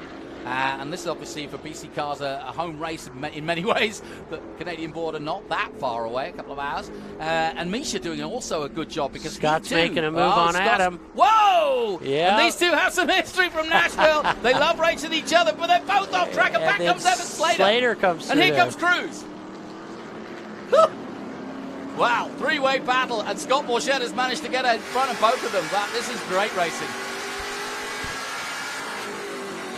Yeah, but Goikhberg, nicely done. This is what we like to see. Adam Andretti getting in the thick of it. That's one heck of a race there. All those cars bunched together. Back to Slater. Can he get him again on the straight? Slater's got the top speed, has he, as they cross the strip. Coming up for the Michelin Foods, turn 1. Under braking. He turns in, nicely done. Brent Cruz, though! Oh, Slater gets sideways. Cruz will pass him, and Borchetta goes off. Oh, what a shame. Meanwhile, Slater's still going. I think that was Another big off, and that's damage to Slater and the car he was trying to overtake, and that's not going to last long at speed. Oh, no. Nasty, nasty wreck there. Yeah, it is a nasty wreck. And that's Misha Goikhberg in the number 10. He usually drives in the number 20, but that's a shame. Misha was all the way up. I was just sort of extolling his virtues from going all the way from the back, having changed tyres to new ones, having spun out during qualifying. He likes skiing. Here's Austin Green on Lostowski. Boy, they're getting close today. Not holding back here at the Glen. It's right. Full course yellow, which is what I thought was going to happen. Misha Goikhberg's in the middle of the track. Now, there's that caution you wanted for skiing. Yeah, skiing's going, thank God for that caution. What I'm seeing happening right now is it's time in the race. They're starting to wheel hop the rear end. Right. They're starting to lose that Explain braking. that. My mom's watching. She'll want to know what that means. Yeah, what that means is your brakes are starting to go away. Yep. And so what ends up happening is you're losing the grip with the tires to the track also. And so the rear tires start to hop in the back end, which you lose your braking and ability. You lose the stopping ability with the car. And sometimes even if it doesn't wheel hop, you've lost that rear grip. It's starting to hurt the braking power of the car. Watch this. Slater's car loses the rear end under braking. Right there. I see. Right there. Scott lost his braking all by himself. Gotcha. Through went Cruz. Yep. And there's Misha. Misha got by, but then trouble. Yeah, they stacked up on each other right here. Yep. See, they stacked up on each other is what happened. Can you apportion any blame? Or no, that was just a racing accident. Yep, fair enough. Evan couldn't see the guys in front of him, what they were doing, and it just stacked up on him. Now, I'm not saying my mum's not a good racing driver. I just like to mention her now and again. But she loves it when I give her a good explanation when it's technical like that. Yeah, I'm sure there's a lot of people out there learning that. It's the time in the race. It's, you're past halfway and you're braking, your tires, everything's wearing out, so you have to start backing that corner up. instead of braking real deep. Well, let me ask you this. What would you be saying to your engineer now? What systems checks would you be doing? What adjustments, if you can, would you want to make? Yeah, since there's no pit stops, right, you pretty much have what you have. And so what you would actually be doing is talking to yourself and telling yourself, I don't have the brakes that I had in the beginning of the race, so I've got to make my pass happen coming off of the corners, getting up next to him, and not using my brakes to outbrake him getting in the corners. What about adjusting bias in terms of how the car's changing? Bias, they've already had their bias set from the beginning of the race, and so really it's just the fact that there's just no rear grip on the and even if you did turn it to the front, you're still losing your braking power no matter what. It's not gonna help. So you just got, unfortunately, you just got to back things up. Let's take a look at some of that action, and we talked about Borchetta on his own, but again, Al, I'm going to turn to you here. Here's what happened to Scott Borchetta, who's having a great race up until this time. So he crosses the line here. Now he's heading into turn 1, Mission Foods. Yep. Just lost the rear braking. Yep. That's all exactly that what was. you said, huh? Exactly that. Just lost the braking of the rear end and slid it down in there. He was, the lap before he was making those passes, he was hard on the brakes during that time. He tried to drive it in the same as he had been doing earlier in the race, and just lost the back end getting in. Well, let's talk to Scott Borchetta's crew chief. He's with Ben Sisson.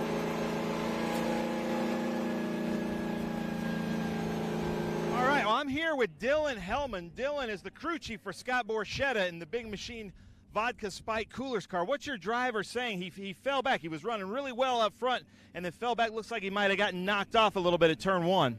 Yeah, he climbed his way up to 6th, and I think we got pushed out at turn 1. But Scott did a wonderful job at saving the car from sliding too far, getting into the wall. So I know his forte is battling back. So we're going to watch him now the last little bit of this race and see where he gets.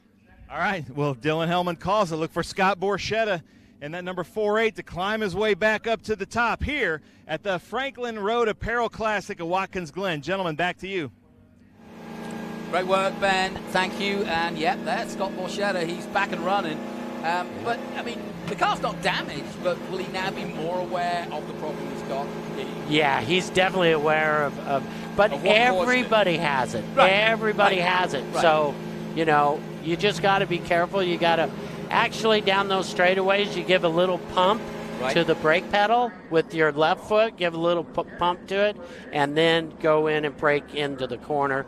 Evan, it looks like Evan, on the top left of the screen, he's got damage to his front end. Yeah, Lostowski still in, and we were mentioning the fact that the Hawk Performance Man obviously involved as well, and they're putting a new hood on that. 152.7, his best lap, pretty impressive. But Adrian was going well, actually, up until that point. But it's been a season like this, so unfortunately, he's been competitive. So, Adrian Lostowski. I'm going to have him pull a little bit of tape off so it pulls back down once you get going again. Our trumpet's pretty Okay, they're pulling some tape off. I'm listening to his onboard, and they're saying that they're going to pull a bit of tape off, and I can actually just about hear what the engineer's saying to him, speaking to Adrian. Just have him pull off one row. But it's fake tape. So work frantically during the caution, and of course if you've got a caution, this is the time to use that time to get it done, because you can't do it when it's green, or you don't want to do it when it's green because you're going to lose way too much time. But as you can see, slow-moving traffic here at the Glen. What a sight to see so many campers out here in the September sunshine. The clearance going on as Misha Goikberg is the Canadian struck on track. There he is. He's going to be towed away fairly soon, but it's going to be a couple more laps. And, when you see that, you know that it's going to take longer. You don't need your engineer to tell you that. Exactly. What's going on right now is the drivers are very happy with this caution here because their brakes were getting hot, their tires were getting hot, losing grip, all that kind of stuff. Now everything cools down. You're going to have, once they have this restart, their brakes are going to be better. All the cars, their brakes are going to be better. Their tires are going to be better for a couple laps, and then that's when you make your moves on the guys. So look for Mike Skeen to really make some moves here, because this really fell into his lap right here. And when the fuel load goes down, surely the car gets loose a little bit because it's lighter. Yeah, well, the fuel tanks are in the back. Yep. So actually, the car tightens up when the fuel gets lower. That pendulum effect in the back end of the car is less. Okay, good to know. So they're working frantically here on Adrian Lostowski's car. And it's a good crew he's got around him for Hawk performance. I'm curious what Evan Slater's inboard looks like right now, because he had that hood bent up. So, and I haven't seen him in the pits. I could see Ben out the corner of my eye. He's watching. Ben, let's go down. He's watching what's going on. Let's see if you can give us any more information. Ben Sissel, down to you. Well, I'm here, Adrian Lostowski's pit with Fast Auto and this beautiful Hawk Performance number 3. There's even Bo from K-Tech working on it. Looks like his serpentine belt came off. I heard a report that he was hit from behind from another competitor, and now they're trying to get on a serpentine belt. And if you know anything about serpentine belts, this is very difficult to do because it's got to go over and under all kinds of pulleys and tensioners to try to get that back on. Now they're doing this under caution. You can see Adrian looks a little bit relaxed in the car. They're asking for some brake cleaner right now, try to help slip that thing back on. But this is a tall order in a hot engine bay. The report was that he was hit from behind and the belt came loose, and that serpentine belt operates just about everything in there. The water pump, the power steering fluid. It would be, you're not driving this car very long without that belt. Gentlemen, back up to you.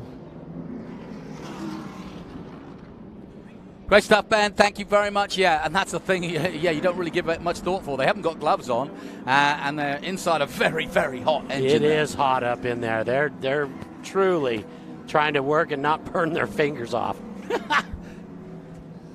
Well, let's hope they get him back out. But thanks, Ben, keeping us up to date in what will be now effectively a sprint when we get going again. And the mindset does change, especially for a Mike Skeen or whatever. It's go time, right? Mike Skeen is going, thank you, God. That was what I wanted, was that late yellow like they had. He's been running up through there. Now, the only thing he's going to be thinking about, do I have the brakes and the tires to get up through this rest of the field, because he's been using them hard. That's true. Good point. All race long. We forget the fact that he's had to come from what the mid-pack, the back of the pack. Yeah, 43 cars. So he's been hard on his brakes versus the lead group that he's approaching now. Yeah, and I'm wondering about Andretti too, because Andretti has been there or thereabouts. He's currently 7th. He's got no Acre behind him. He's got Cruz in front of him, and then Skeen just ahead of him. Then Matos in 4th, and that's a good result from Matos. He'll lose some points, but not the lead. But Merrill and Mosak are making hay here at the Glen.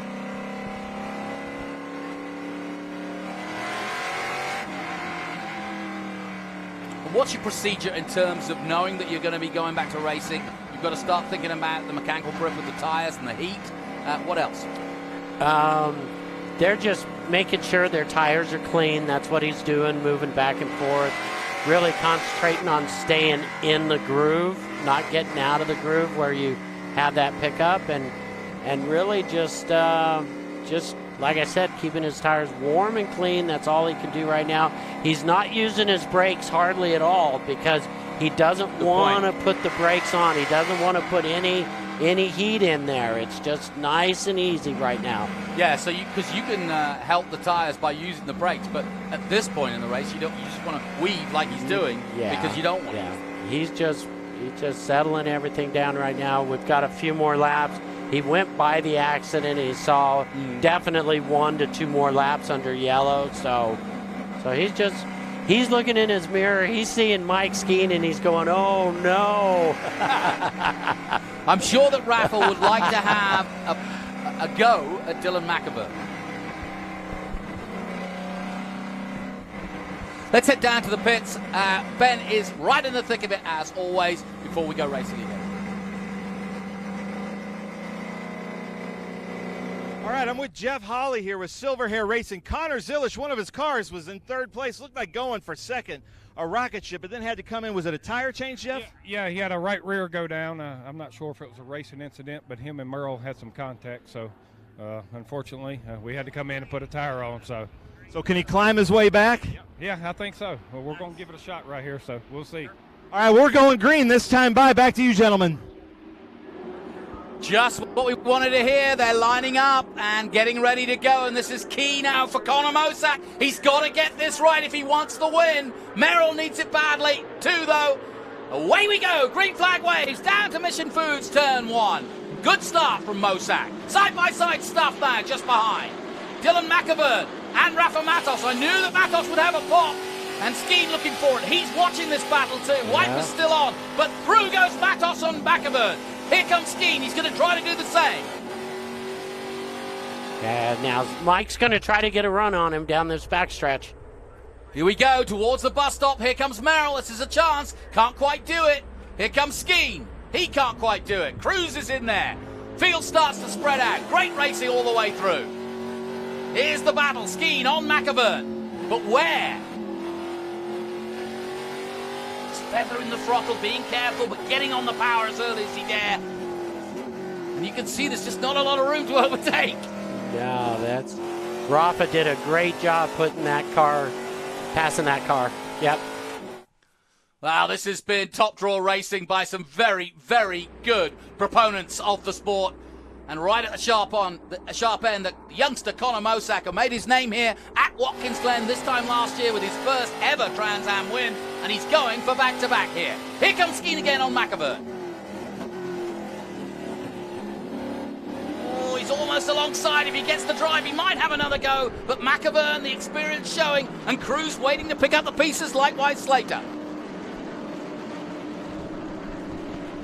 You know, Jonathan, I'm looking at the clock up above. I think it's a timed race now. Yeah, There's only 11 minutes left. There was 7 laps to go, so I think the timed race is going to happen first. Yep, and I think that's why the likes of Skeeter getting the hurry up. They know that 11 minutes, you can calculate it yourself. If you're averaging, 151 a lap, that's not many laps. Yep, they've told their drivers now, it's 10 to go, we got to go. Let's do it. Skeen looking for a way past McAvan. He's hounding him at the moment. But Dylan McAvern, an experienced and champion himself in the past, now racing in IMSA on a regular basis. So this is good to see our 2 IMSA boys who know each other very, very well, but also Trans Am stars as well, Skeen and McAvern. And so that's the quality of racing we have in this championship, the oldest road racing championship in North America, and long may it continue. Watkins Glen was one of its first ever homes, and it remains very much on the calendar. Classic venue. We've lost Justin Marks, we've lost Cameron Lawrence. Marks with a clutch issue, Lawrence with the control issue, and Austin Green having a good run here at his first time at the Glen. And Scott Borchetta back and running, and he's right there behind Dylan Archer. So yeah, we heard from his crew chief that Borchetta's car was in good battle. So here we go. How can he go now from here? Borchetta currently in 12th, Archer 11th. Scott's making a run, trying to make up for that mistake he made in turn 1. Well, he's through on Archer, nicely done. Yep, doing a great job. You know, I first heard about Scott Borchetta's racing when we did the sim racing during COVID, and he went through 3 computers, and he wanted to do so many laps. Absolutely. He truly works at it. He loves the racing. This is so tight, so close. Nothing between them. And Dylan Archer's certainly not giving up.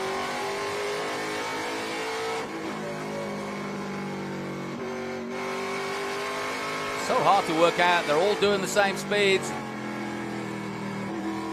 So Skeen's got past McAvern, and now Borchetta's going after him. No, Skeen's got some work to do. There he is, McAvern still ahead at the 89, of course, of Skeen.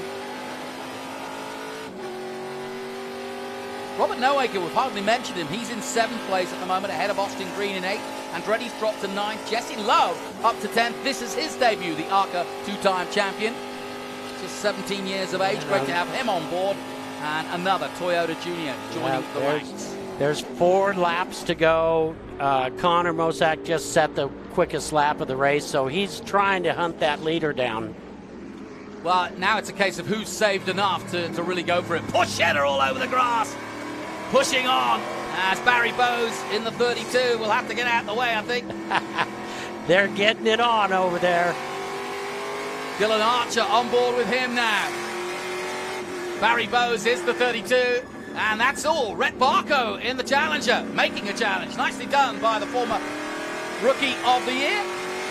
So it's all happening. Everybody knows, the whole field knows that this race is ending. They're making their moves. Yeah, all through the field. If you've got anything left, give it us now. That's right. They're out there trying everything they got. Great race so far, and we've had a doozy here. Perfect weather conditions, 3 rounds to go. After this, it's VIR and Coda, and up the inside comes the silver hair man. And Brent Cruz makes his move on Dylan McAvern in the closing stages. Nicely done by the 14-year-old. He was going for back-to-back wins. He didn't qualify well. His first time at the Glen. He's been on the back foot, so to speak, but he's coming good at the end here. And that's a good scalp to take, McAvern. Very accomplished racer. People looking at this Brent Cruz kid. You heard Justin Marks mention him, and he's put him in the colours of the Trackhouse team for this weekend. And we're on board with Rafa Matos. Matos has done a good job, to be honest. These top 3, they're giving it everything they've got right now. Yeah, this has been the perfect race for Rafa. Didn't need to win it. Needed to keep a good watchful eye. He may still have a pop at Connor or Thomas Merrill before the end of it. And I think what now Rafa's doing is just waiting for these two to take each other out. And that could well happen as here comes Connor Mosack for the win. Round the outside on Merrill. Touching. Wheel-to-wheel stuff. Oh, side by side. And Mosack goes through. Merrill in trouble. And here comes Matos. I mentioned Merrill looking as though the car was uncomfortable. He just doesn't look great under braking at all. And Mosack took his opportunity. Will Matos do the same? He's going to give it everything he's got. These 3 guys, they're racing super hard right now. This has been excellent stuff. Top draw racing by these professionals in Trans Am. I bet if Mark Donoghue were watching this, the man who made Trans Am such a watchable sport back in the late 60s and early 70s, he'd be proud of what has become the great series that it is. It's good for the experienced drivers, it's great for the youngsters coming up, and we've even got some returning heroes as well who haven't raced in Trans Am for quite some time, and we've got a cracking finish here. 3-way, the championship leader in 3rd, and the man wanting to beat him are ahead. Just what we want. They're starting to spread out a little bit, but hey, 2 to go. They're on it. Oh, without a doubt. And Matos now will just try to put pressure on, won't he? And if he has the chance, if I know Rafa, he'll take it. Mike Skeen coming through. Scott Borchetta, Brent Cruz, Connor Zilic. And here is Scott Borchetta. Got right behind Adam Andretti right there. Yeah, they're currently 9th and 10th. Adam right in front of him. Yeah. Zilic has dropped to 11. He's got a run on him. He's got a big run on him. Nice work, Scott. Yep. Now, but does Andretti late break into the bus stop. Oh, needle through there. Yeah. That was right through the eye of the needle. Nicely done. And Zilic. Yeah, I think the handling has gone off on Adam. See, coming up through the S's, he couldn't get through there the way Scott could. This is a good result also for Dylan Archer. He's pushed hard on. He's come up from 20th position. He's up to 13th now.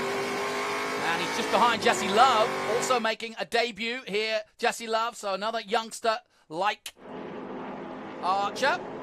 But it's Mosack, Merrill and Matos. That's been the game. And Mosack has actually pulled away now from Merrill in the closing stages. So that really, in racing terms, is quite a margin, isn't it? Yeah, he decided to go there after that yellow because that's when he set the fastest race lap. Whoa, look at these two. Oh, Zilic not afraid of the 86 of Adam Andretti. He's side by side with Adam. And Jesse Love trying to go through his teammate with him. Oh, they come together and Adam will not be happy with that.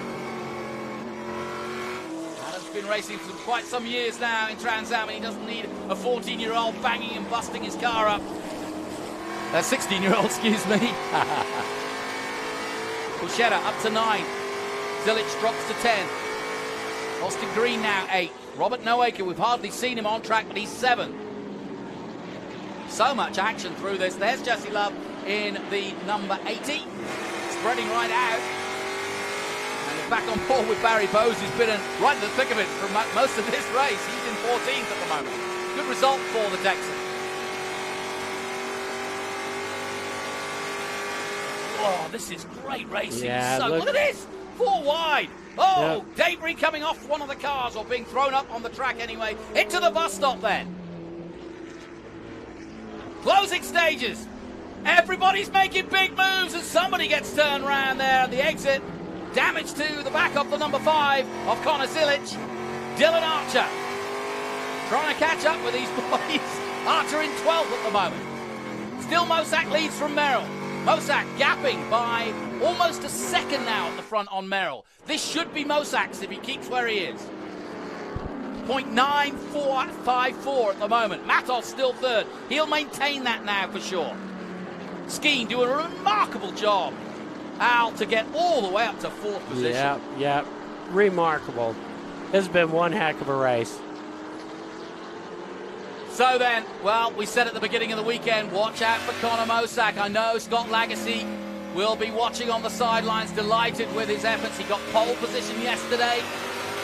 We see the recovering Scott Borchetta coming to a very good result. A top 10 finish after spinning. Pretty impressive. Merrill will not be too disappointed, I don't think, because these are vital points on this final lap. The man from California still very much in the hunt, and he will take a couple of points away from Matos by finishing ahead of him, and that's important to Merrill, and it won't bother Matos too much. There's still a lot of races to come from this championship, and with BIR and COTA, places I know that Matos is comfortable, it's going to be a real fight to Texas for the end of this 2022 championship. Can't wait for the prize giving, but who's it going to go to, I wonder? Connor Mosak has been immaculate, absolutely superb. The youngster, just 23 years of age, came into this championship a couple of years ago, won his first ever race at Watkins Glen, and from there on in, he's been at the sharp end and taking it to the more experienced drivers in the championship. He's been watched by many, many different teams in sports car racing, in NASCAR, and of course in Trans Am. Connor Mosak, the real deal now. He's matured dramatically over the last year, and this has probably been his most accomplished performance to date. He's going to go for back-to-back wins here at the Glen, and that's not a bad accolade for any young driver. That's for sure. He's done a great job all race long. You look on his car, there's no marks on it, there's no damage to it whatsoever. He's gone up there, clean race, has done a great job starting from the front. Can't ask for anything better than that. Nick Taylor, the IFS SLR M1 race cars, Chevrolet Camaro coming out to the last corner in the 28, and it's going to be back-to-back wins for Connor Mosak in the 28. An excellent performance. He fought with Merrill the whole 100 miles, but it's Connor that wins ahead of Merrill. And Rafa Matos, the championship leader, will maintain that lead, but they've taken a few points away from him, and it's just getting tighter and tighter at the front of this championship. What a year of racing we've had. And Skeen, a brilliant 4th place. Rafa Matos crosses the line in 3rd. Skeen takes 4th. Brent Cruz takes 5th place after 2 wins last time out in Nashville and Road America. And then Dylan McIvern takes 6th. Noacre 7th. Austin Green 8th. Scott Borchetta finishes in 9th position, and the top 10 is rounded out by the new boy, 17-year-old Jesse Love of California. I think Mike Skeen gets the award for most improvement. Yeah. I think he passed the most cars out there. Did a great job. I felt for Misha Goikberg, who had done something similar, but then got into fisticuffs. They got stacked up on him. That was a shame. Good result for Connor Zilic in the end, although he'll be disappointed because he was up at the sharp end, down in 12th for Silver Hair. Dylan Archer up to 13th from 20th. Keith Brochuk, hardly saw him in 14th position. Darren Mock in 15th. Rhett Barker in 16th position. Morris Hull actually did well, up to 17th place. He'll be pleased with that. And on those last couple of laps, Adam Andretti just fell like a rock. So something was going wrong with his car out there. Yeah, I think so. And the way he was getting overtakes. Yep, something was going on. Well, we'll soon find out. Adam's going to join me in commentary for the TA race. Yep. You can ask him how it was out there. Well, Al Unser Jr., it's a delight to have you, the Grand Marshal of the event, and enjoying the Grand Prix Festival downtown. Remember the history of Watkins Glen. It all started in 1948 as they raced around the streets of the little village as it was then, the small city that it is now. But they loved their motor racing, and in the early 50s they built this fantastic track, and we've had everything here. Trans Am, Formula One, Can-Am, you name it, it's all come here. And of course it's also a big home for sports car racing. Beautiful day at the Glen. Awesome job for everybody. Got an exciting race coming up with the TA Championship, the TA1. The vintage cars out there. It's going to be just a great weekend. This is super stuff. I think that's pretty impressive by Rafa, though, because he did exactly what I thought he would do, which is to just stay out of trouble but stay competitive. You're on the podium. If you can just keep doing that, third, fourth, that's all he needs to do. I tell you what, they may have closed a little bit, but hey, when the competition is this close, this tough, you just got to go out there and you got to make a race, do the best you can, finish. Hopefully it's in the top 3. Hopefully it's P1, then you can move out on the points. But if you can't, then just keep doing what you're doing here, and he can wrap this thing up at the final race. Well, we always give our chill-out moment of the race, the chill-out systems, chill-out keep cool move of the race, and of course, cool as a cucumber, it has to be this by Conor Mosak for the lead. How about this into the bus stop? Cool as you like. Merrill had no way to come back at him. There's only one line usually through there, but Conor found another. Absolutely. That, without doubt, is the coolest move of the day. And that is why Conor Mosak is our chill-out keep cool move of the race. Yeah, he set that up, coming up through the S's at the beginning of the backstretch. Great job. Well, I think they enjoyed that so much, they're going to do a few slowdown laps. They're enjoying it. They haven't come in. I noticed that a little bit ago. They went through the checker twice. Yeah. Well, maybe they weren't sure about when to come off, but hey, doesn't matter. Cool down the car. We'll be down there in the podium in a moment. Ben Sissel will do the honours, as always. My thanks to Ben and to Al Unser Jr. for giving us a really fascinating insight into what it's like to be out there in the thick of it at one of the greatest circuits in America.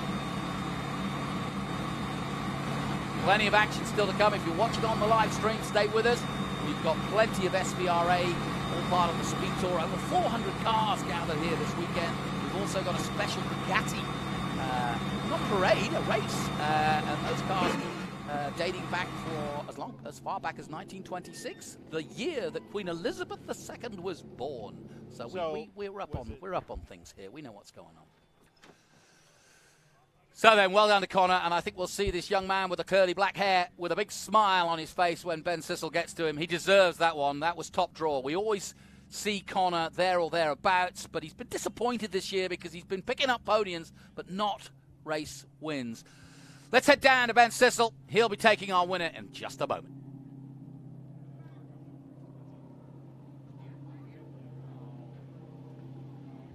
All right, as we watch Conor Mosak, 2 in a row for him at Watkins Glen. Thomas Merrill is barely squeezing in here at Watkins Glen International Raceway here. Beautiful Watkins Glen, New York. Conor's taking off everything as he steps out. Hey, crowd, let's hear it. Conor Mosak, 2 in a row here at Watkins Glen. Look at that. This is something he's been looking for all year. He's won 4 pole awards this year, been up front in most of the races this year. Conor, 2 in a row at Watkins Glen, and your open eyes, Franklin Road Apparel, SLR Chevy Camaro. Buddy, how does that feel? Man, it feels amazing. We've been so close this year, and to finally get it done is, I feel like we've really deserved one. So tried to give it away there a couple times. Gave him the lead back with some mistakes, but thankfully his car was so good we were able to get back by him multiple times. Yeah, how many times was there a pass for the lead in that race? Well, yeah, he passed me on the start, and then I got him about halfway through the race, and then just driving away on that long green flag run, had a good restart, and then I think I made a mistake. There was a grass all over the track, and I was just a little careful through there, and he just didn't care. So, that's on me for being a little too cautious. And then he made a mistake, and I was able to get back by him. And then the very next corner, I overdrove it and made a mistake. He got back by me, and then I was able to get around the outside of the carousel. So it was a really fun race, probably the most fun Trans Am race I've ever been a part of. Just good, clean racing up front all day. So I was there in the talks before the race. 2 hours before the race, I asked, are you going to be on the inside or the outside? And Scott Jr. wanted you to take the outside. Scott Sr. said you wanted to take the inside. Knowing what you know now, how would you pick it next time? I don't know. I mean, the outside was definitely better. We knew that. We didn't want to get used up on the start and get involved in an accident. We knew we had a really good car, so even if we lost the lead there at the beginning, we thought we'd be okay, and that's what happened. So we lost the lead there. I wasn't too disappointed. I knew we had the car to get back by him, and that's what we did. Well, Connor Mosack, first place again at Watkins Glen. We were talking about that grass. You can see here Thomas Merrill with some grass on his front grill. But Thomas Merrill, a great race. For a while there, you were I got on the grass. It's all good. I appreciate you. My fault, man. But you were in a Connor sandwich there for some of the race with Zilish behind you and Mosack in front of you. I don't know how many times you guys exchanged the leads, but first walk us through the start into turn one. What did you do? Well, I just hit my marks. Our car was really, really good on the starts and the restarts. So full credit to my team for giving me a really, really bad fast race car. We actually finished with a bent front suspension. I was 45 degrees to the left on the straightaways for half the race there.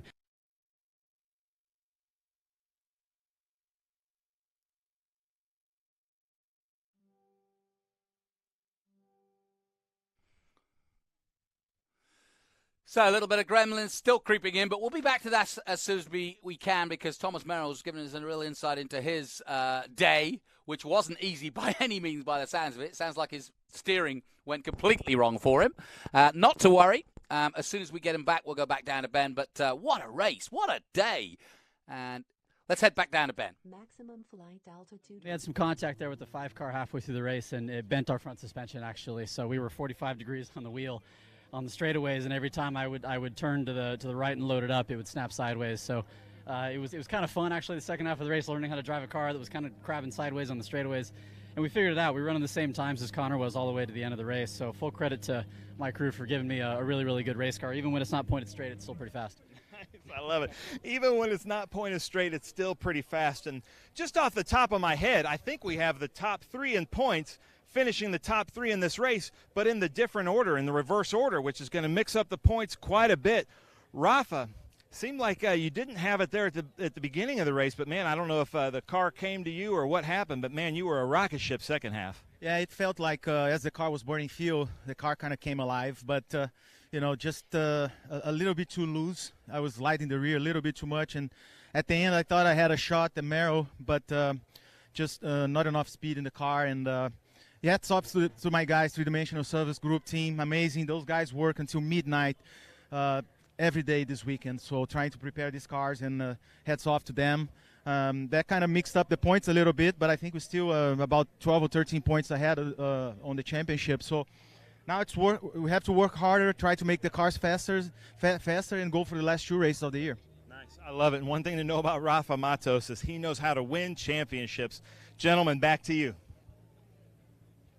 Great stuff, Ben. Yep, and that really was an exhibition of top draw racing. No question about it. And let's take a look at some of those highlights from what was a great TA2 race. We got underway, 43 cars in all, with Merrill at the front, Mosack right behind him. Some good bobbing and weaving early on, including this little battle. Sabato going out as well as the O2. Cameron Lawrence was the next to fall. He went into the bus stop and lost the back of the car. Some damage to that. A few cars going wide and a few changes at the front, as we heard there. Matos tracing them down, but it was a Mosack-Merrill battle all day long. Zilic was involved as well. Evan Slater getting together with Misha Goikberg. Barry Bowes in the thick of it, finishing in the good points position. Dylan McAvern made a way through to the front, but Brent Cruz was there too. But Rafa Matos settling for third and holding on to his lead. But it's a win for Connor Mosack, his first of the season.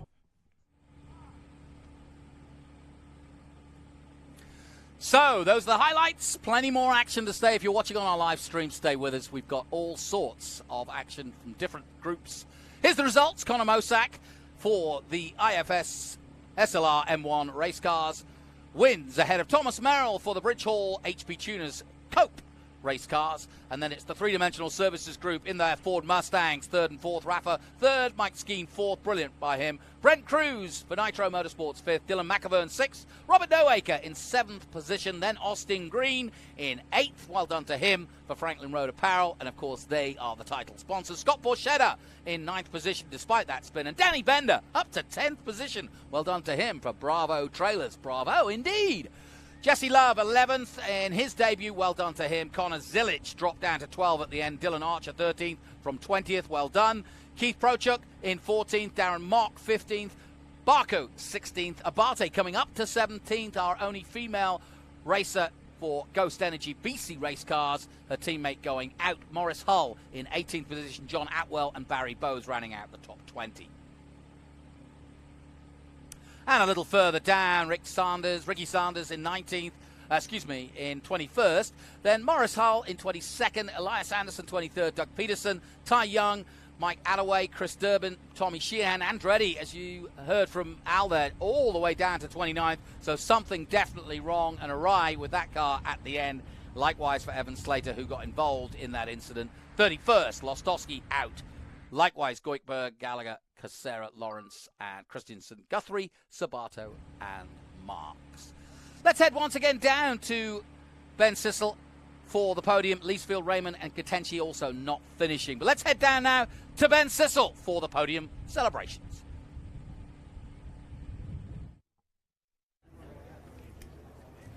All right, ladies and gentlemen, the Franklin Road Apparel Classic, Watkins Glen International. Let me hear it. TA2. There we go. All right. I got to throw out my first award. Here we go. Little hat. Who wants a hat? Little wind. Oh, there we go. Masters. This was crazy. I think this man worked his way up to around 4th or 5th. Might have gotten bumped into turn 1. Might have done it himself. Let's hear it. First place Masters. Scott Borchetta, Big Machine Vodka, Spike Coolers. He had his best finish at the Big Machine Music City Grand Prix just a couple weeks ago. Here, throw out that hat. Scott, let's see if you're right-handed. Who wants a hat? Oh, and look at that gentleman giving it away. Scott, take the mic. Tell us about your win out there in Masters. I love this track, and the team worked so hard this weekend. I know you're going to hear that from everybody because all the teams worked so hard. But we had a vibration all weekend, and we kept changing stuff. And last night, the guys worked until all hours, and we really had a good race car today. I started 11th and worked my way up to 6th. I had a little mistake in turn 1 and had to come back through the field and finish 9th. So good overall finish at 9th and first in Masters. And congratulations to my teammate Connor, man. Connor had a great day, so thanks.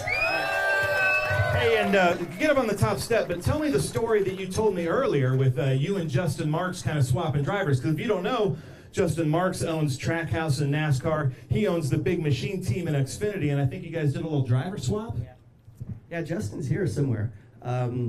So we're both Nashville-based. So Justin Marks and Trackhouse, myself, Scott Borchetta, Big Machine, and we've been working on some different driver situations this week and this year.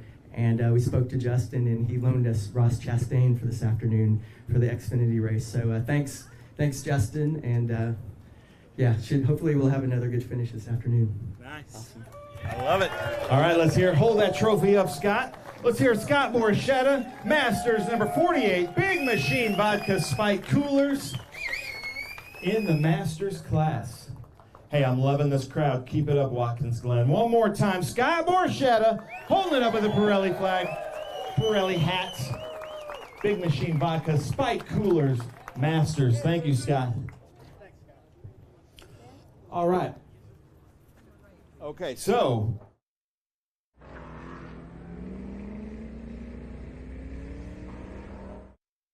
are all represented by today's top 3, but switched. So the points is going to change just a little bit after this because coming in 3rd, but first in points currently, let's hear it, Rafa Matos, 3-Dimensional Services Group. Rafa Matos always seems to be able to find his way onto the podium here at Watkins Glen International. In second place and second in points, picking up a little bit of grass there on his HP Tuners Ford Mustang. Let's hear it, Thomas Merrill.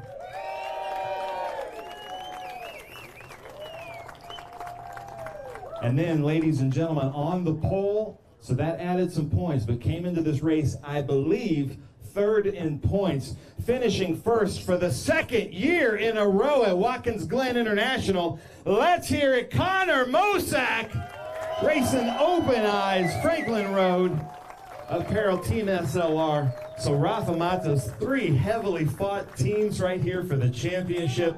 Unbelievable. Tell us about your race out there. I had a great time, you know, racing against Connor and Thomas. They're both champions and very high-skilled drivers. And, you know, hats off to my team, Three-Dimensional Service Group. They gave me an amazing car today. They work after hours every day this weekend trying to pick up speed with this car, but just didn't quite had enough today. But really happy with the third place. Winning championship, had to finish third, fourth, fifth, so we got to keep finishing. So good day for us. Nice. I love it, Rafa Matos.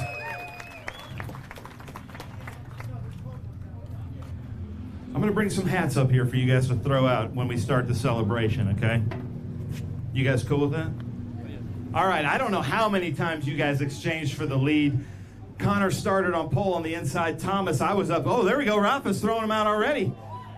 By the time you got to the uphill S's, you were in first place, but you guys must have swapped 4 or 5 times. Tell us about your race out there. Well, it was good Trans Am racing. I mean, that's the great part about this series is it's uphills out all the time and good, hard, but clean, fair racing. I did get into his door a little bit there, and I apologize for that. The track was covered in grass half the time, too, so that kept it interesting. The 5-car got into us halfway through the race there and bent my front suspension, so it was actually 45 degrees to the left for the rest of the race, so that was pretty exciting to figure out how to make it go fast. But full credit to Connor for driving great all weekend. He was super fast, and he deserved the win, and nice job for Rafa for a good recovery to get up on the podium. Nice. Thomas Merrill right there, HP Tuners, Mike Cope race car. So one thing I also want to point out, we have 3 chassis manufacturers in the TA2 series. We've got SLR right here. We've got Mike Cope, and we've got Chaz Howe. So 3 different manufacturers. That's how close this TA2 championship is. And representing Team SLR, Nick Taylor, Open Eyes, and Franklin Road. Connor, take the mic. Take us away. Yeah, it was a great race. I had a lot of fun out there racing Thomas most of the race. Thanks to him for racing me clean most of the time. I had to trust him a few times getting by and kept making mistakes and letting him back by. But it was a fun race, and you know, he kept me honest, that's for sure. But the guys at Team SLR gave me a really good car thanks to those guys, Open Eyes, Franklin Road, Apparel, Nacarado Trucks, Nick Taylor, all those guys that let us run each week. So hopefully this is the momentum we needed, and we can go get you know, finish the season off with 2 good finishes at VAR and Coda. Nice, I love it. All right. Rafa was early. Thomas, Connor, throw out some hats. Let's hear it, come on. Rafa Matos, Thomas Merrill, Connor Mosak, Mike Printup, I see you hiding over there. I just want to say big thank you to Watkins Glen, all your staff. This has been so much fun. Let's hear it for the president of Watkins Glen over there, Mike Printup. One more time, Rafa Matos, Thomas Merrill, Connor Mosak. Don't go too far. Put on those Pirelli hats. But, man, I tell you something about Watkins Glen International. As soon as our schedule comes out, this is one that everybody kind of circles. This is a very important race in TA2 for the history of Trans Am, and it's always on the top of everybody's favorite tracks in America. So, Michael, thank you and your crew for this. Let's hear it. Rafa Matos, Thomas Merrill, Connor Mosak. That was really a fun race. It's not often that you see the lead changing so many times out there.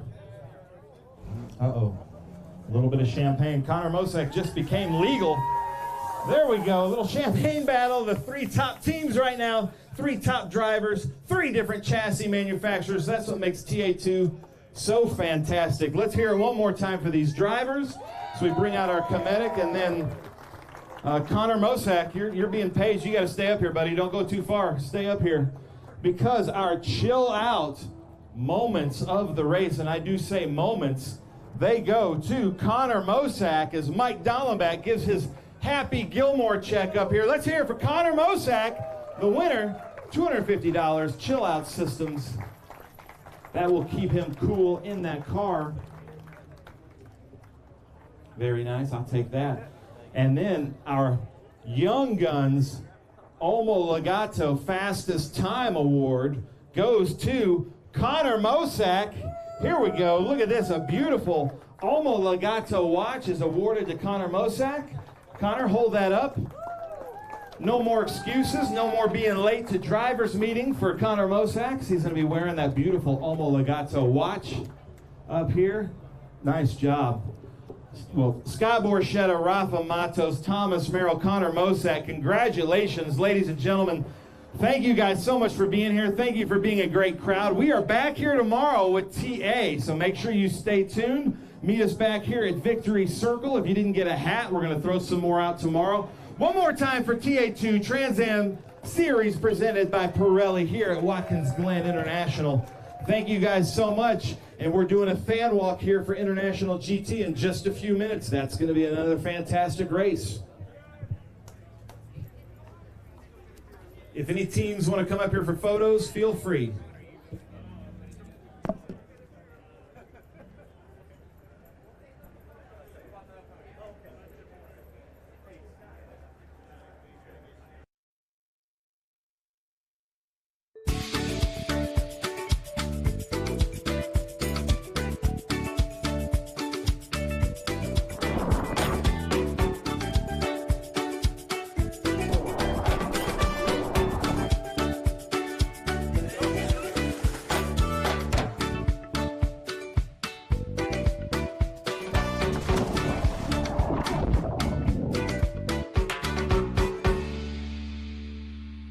If your tooling isn't quite ready, and you need parts, and you need more parts than just a few, or if your run is just not that big, look to the experts in low-volume production, Three-Dimensional Services. Whether it's 10, 100, or 1,000 parts, we can meet your needs. And if it's 10,000, we can do that too. Three-Dimensional Services delivers high-quality parts for short runs, 70% faster than industry standards. Three-Dimensional Services. Prototype, production, proven. As you can tell, I like to go fast. Our race team is really well prepared. We like to look good, but we also like to dress good, and that's why we shop at Franklin Road Apparel. I own the company, and I wear the clothes that we sell in that store. So check us out. We carry all the top brands: Baldwin, John Barbados, Billy Reed, Goodman brand, and on down the list. So come see us. Franklin Road Apparel, Franklin, Tennessee.